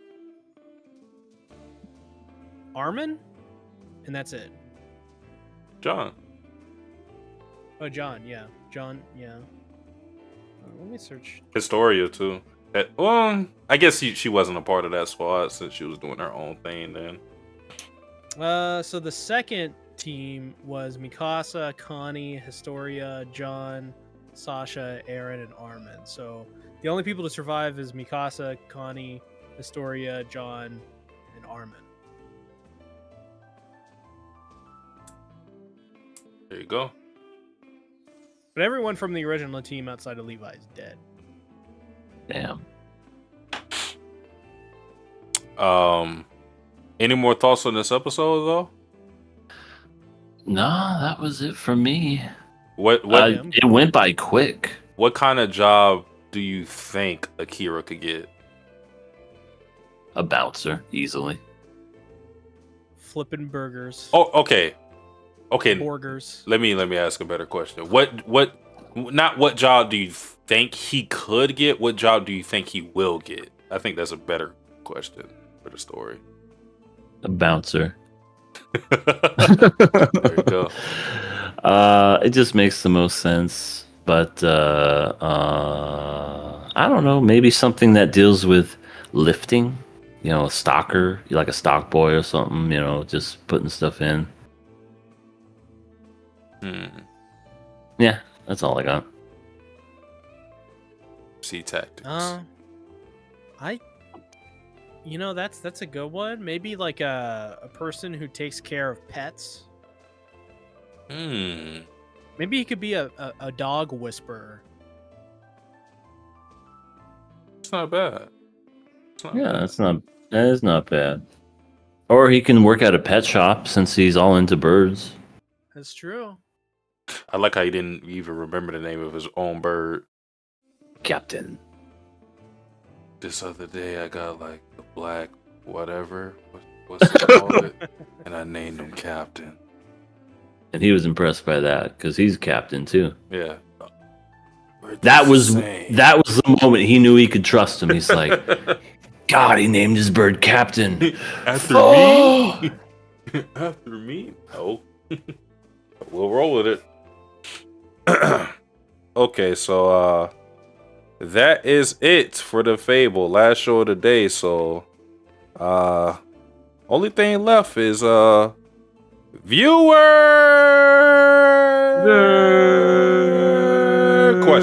questions. Let me do this quickly. The first question is, what alcoholic drink would Aqua love from the real world? Four Loko, Casa Amigos, Moonshine, etc. Something expensive. She wouldn't drink a college drink. Yeah, she bougie. She gonna want something really pricey. Champagne, Cristal, the bubbly, just all that stuff. Yeah, I don't know what's the most expensive alcohol, but like I said, it has to be something expensive. I feel like brandy is pretty expensive. Expensive wine probably seems more of her. Champagne is another good thing. Yeah. The ladies love the wine. That is true. They really do. Next question. Who's your favorite kawaii anime girl? Chika, Minma, Anya, or Nezuko-chan? Anya. Well, yeah, Anya is cute. She's a sweetheart. Yeah, I'm going to say Anya as well. Next question. Which Mortal Kombat is better? Mortal Kombat 11 or Mortal Kombat 1? Can we say neither? 11. I haven't played 11, but I'm going to say 11. 11 because it has Sylvester Stallone voicing himself as John Rambo. That is fucking peak. Piku. I mean, come on. Next question. Who is the best among these four? Gon, Eren, Senku, or Jinwoo? I don't know much other than Eren. I mean, Eren sort of did the whole rumbling thing. And that's kind of Gon, Eren. Is Senku the guy with the green hair? He's a scientist guy. Hair. Okay, so he's the leak. Onion head. Yeah.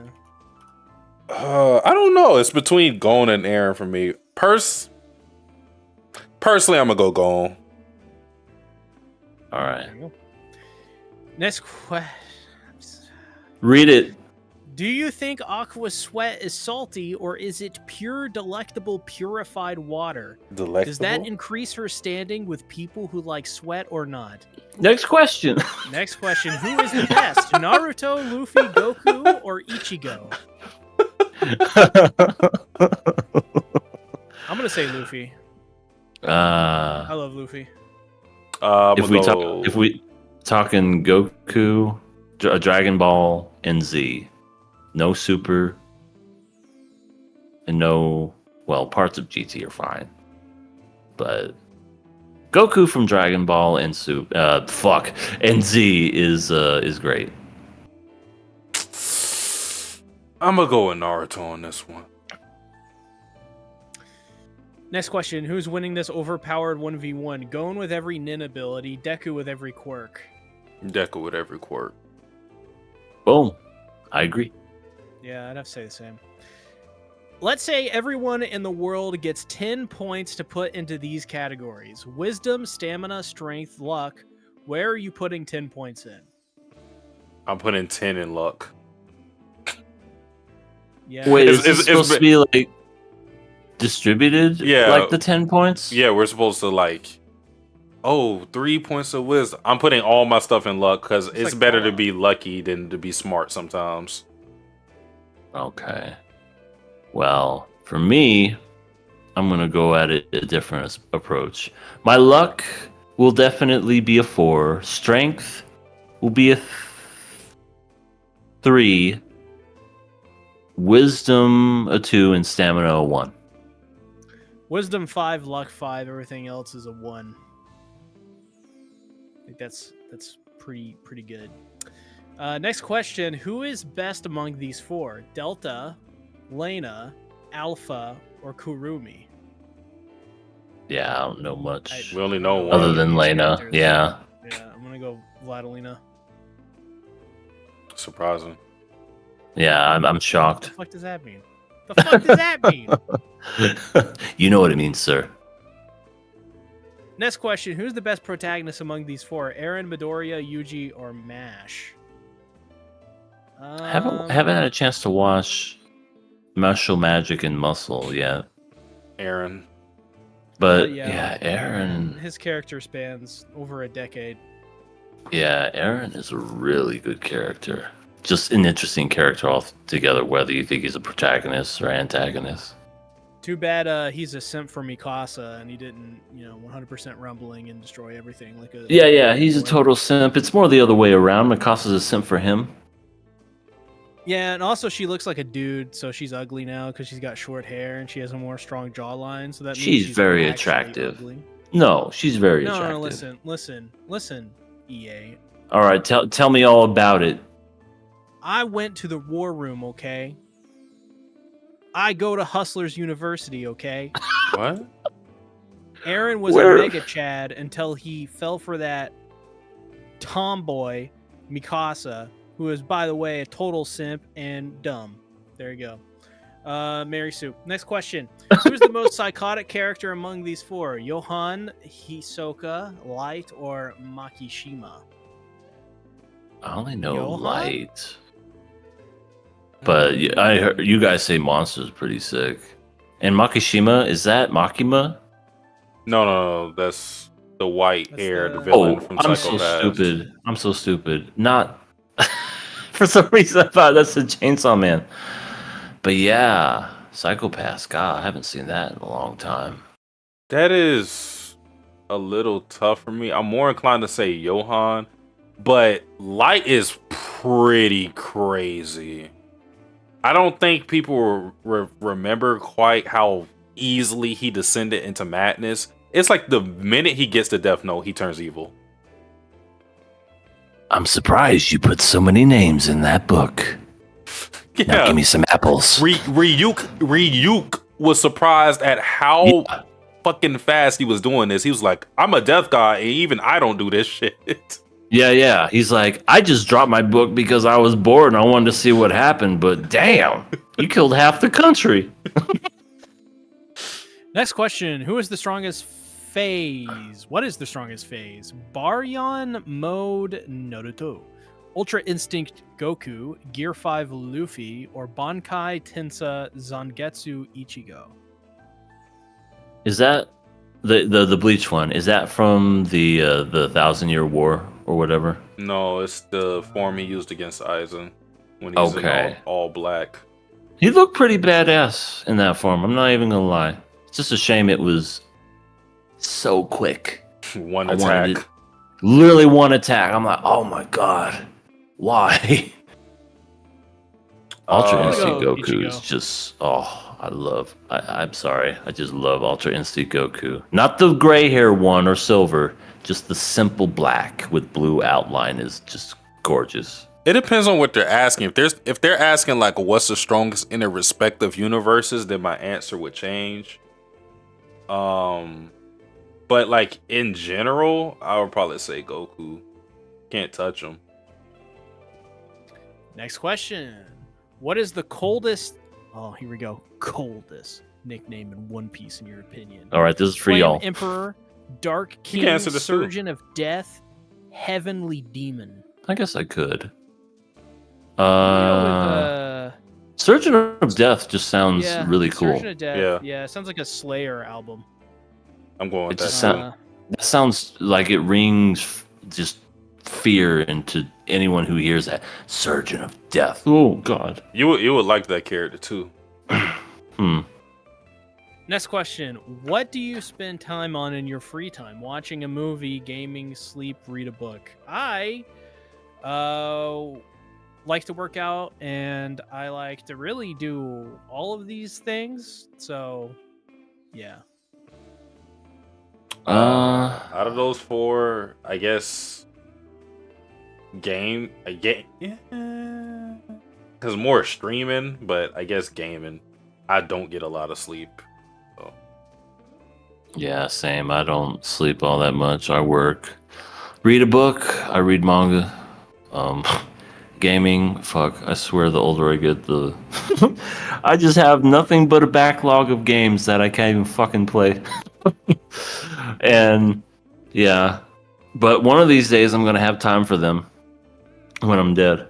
But, yeah. I do love watching a movie in my free time, though. Like, doesn't matter what it is, a new movie, old movie. Just pop on a movie and just enjoy it. Even have it on in the background, you know. Next question. Who wins in a free-for-all? Sith, Yoda, Full Potential Anakin, Full Potential Luke, or Darth Okay. Nihilus? Okay, Alright, this is a Star Wars question. it's a nerdy questions for some fucking It's nerds just out there. get back. But also, this is kind of like fan fiction stuff because Yoda was never a Sith. Anakin never reached his full potential before he became Darth Vader. Full potential Luke. I feel like he. Darth Nihilus. I know he's supposed to be pretty strong in the books. But Sith Yoda, that's a unique type of thing. I still gotta go with Luke because he just became the ultimate Jedi. Just super powerful. Full potential Luke Skywalker. Final answer. I can't answer it. So. Next question. Who's your favorite blue-haired anime character? Rimuru, Nagisa, Rei, or Kuroko? I'll go I like Rei. Kuroko out of all these. He's simple. I like Nagisa. Next question. What is the best shonen anime out of these four? Naruto, Oh, jeez. One Piece, Dragon Ball, or Bleak? This is a loaded question. Once again, it's recency bias, but I'll say Yeah. One Piece. I'm just a only because it was part of my childhood. Dragon Ball. Respect for Dragon Ball. I'm only saying Dragon Ball if they mean just Dragon Ball. Yeah. Dragon Ball and Z. If they include everything Dragon Ball related, I'm not talking about GT. I'm talking about anything that's canon with Dragon Ball. Right. Yeah. I didn't know. If not that, then I'll go with One Piece as well. But Yeah. Dragon Ball. Z up until the Boo Saga. Boo Saga is one of those weird ones. And then Super, we don't talk about Super. Well, last question. Who's winning this Fatal 4-Way in York New City? But with the Nin based on what they're already capable of doing in their show. Johan, Hisoka, Light, or Makishima? This is a crazy, weird question. Yeah, York New City? No, that's a city in Hunter x Hunter. Yeah. Oh, it is! Yeah. I thought they were dyslexic or something. Well, they may be. This is a weird ass question. Yeah, I don't know this one. Sorry. I mean, I I would didn't know this assume asking, really. light. I would assume light. They're saying whatever they can do within the show, they have Nin that can replicate those abilities. So, like with Johan, he's very manipulative, and it's almost like he has the gift of gab, can talk people into different stuff. Makishima is also manipulative, but he doesn't really have any powers. His whole thing in Psychopaths is he can't be judged by I forgot the name of it. It's like syllabus, not syllabus. It's Yeah, something like I that. know what you're talking about. It's the machine that sees Like, how guilty inside you are. Yeah, so he has a 0 coefficient. That's not helping you. Hisoka's already in Hunter x Hunter, so I would imagine light, because if he has a nin ability that can allow him to kill somebody whose name he knows, then that's pretty crazy. So I'll go light. There you go. Yeah. Man, Dude, you're doing the outro this week, Satsuki, because yeah, my shit is not here. I can't. If I do the outro, it's going to look all weird because I didn't. It's all right. We can improvise this. We just got to do it like on this screen. So, any final words? Yeah. Well, I just dropped some links in the chat. We have a Twitter so that you know whenever we go live. We usually go live on Mondays, but if you came in later, you would know that Sea Tactics did not have internet for those 3 days until today. So you would have found out that we went live today. So please be sure to follow us on the King of Anime Pod Twitter. We also have a King of Anime Patreon, where we talk about all kinds of things. We just have 3 things. One's a drunken podcast, one's about Madoka Magica Rebellion movie, and the other is about video games. Everybody loves video games. Only $1 if you're, into that sort of thing. It's $1. I mean, you know what you can buy for $1 these days? Nothing. You can't buy shit for $1 these days. Nope. Unless you're like, I don't know, really can find something worth scrounging for. But even then, is it worth $1? I mean, probably not. We're worth $1. So if you're new, please just go ahead. Oh, QRW6, it's okay. You can go ahead and you can watch the whole thing because you missed a show. And you would know that we were on if you were subscribed and following to our Twitter. Just saying. But glad that you're here, man. And yeah, that's it for me. Well, I'm gonna let C close it out, like always. So I'm gonna speak now. You can find me on my Twitch, Satsuki the Savage, and that's with a D-A, not a T-H-E. My main channel on YouTube, Satsuki the Savage. I have not uploaded in months, but I ain't gonna lie. This month I'm a coast, but next month I think I'm gonna start pushing again. This is my birth month, so I got some things planned, and it ain't YouTube related. But yeah, that's where you can find me at. Like EA said, please tap into the Patreon. Follow us on the socials so you can get updated. Because there's moments like this where we stream on a Thursday in the event that something happened where we can't stream on normal days. That's our fault because I don't think we made a post on the YouTube channel to say that we're streaming today. So apologies for that. QRW6 came in late. But we kind of didn't know. We thought we were going to do it Monday and then Tuesday and then Wednesday. It just kept getting pushed back. So yeah, that's our fault. Yeah, we'll be more on top of informing you guys when things like that happen. But I mean, we got a good crowd coming in. So Yeah. appreciate everybody. Yeah, thank you. Yeah. So C, where can they find you? Well, they can find me in my main channel, C Tactics, or Bento, whichever they prefer. Bento is for for new chapters of Chainsaw Man, whenever that drops, or just other Chainsaw Man related things happening and going on. I finally was able to put out my video on the most recent chapter that came out this week, and let me tell you, we're all eating good. Man, part 2 is just something else. So definitely go check that out if you're caught up to Chainsaw Man. Other than that, I think I may have put out a video this week on the main channel. Maybe not. I don't know. Finally got content to really though talk about with Demon Slayer and MHA coming up. I do plan to talk about MHA more. In what capacity, not sure, but we'll figure it out.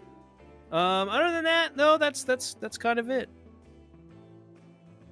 All right. Peace, people.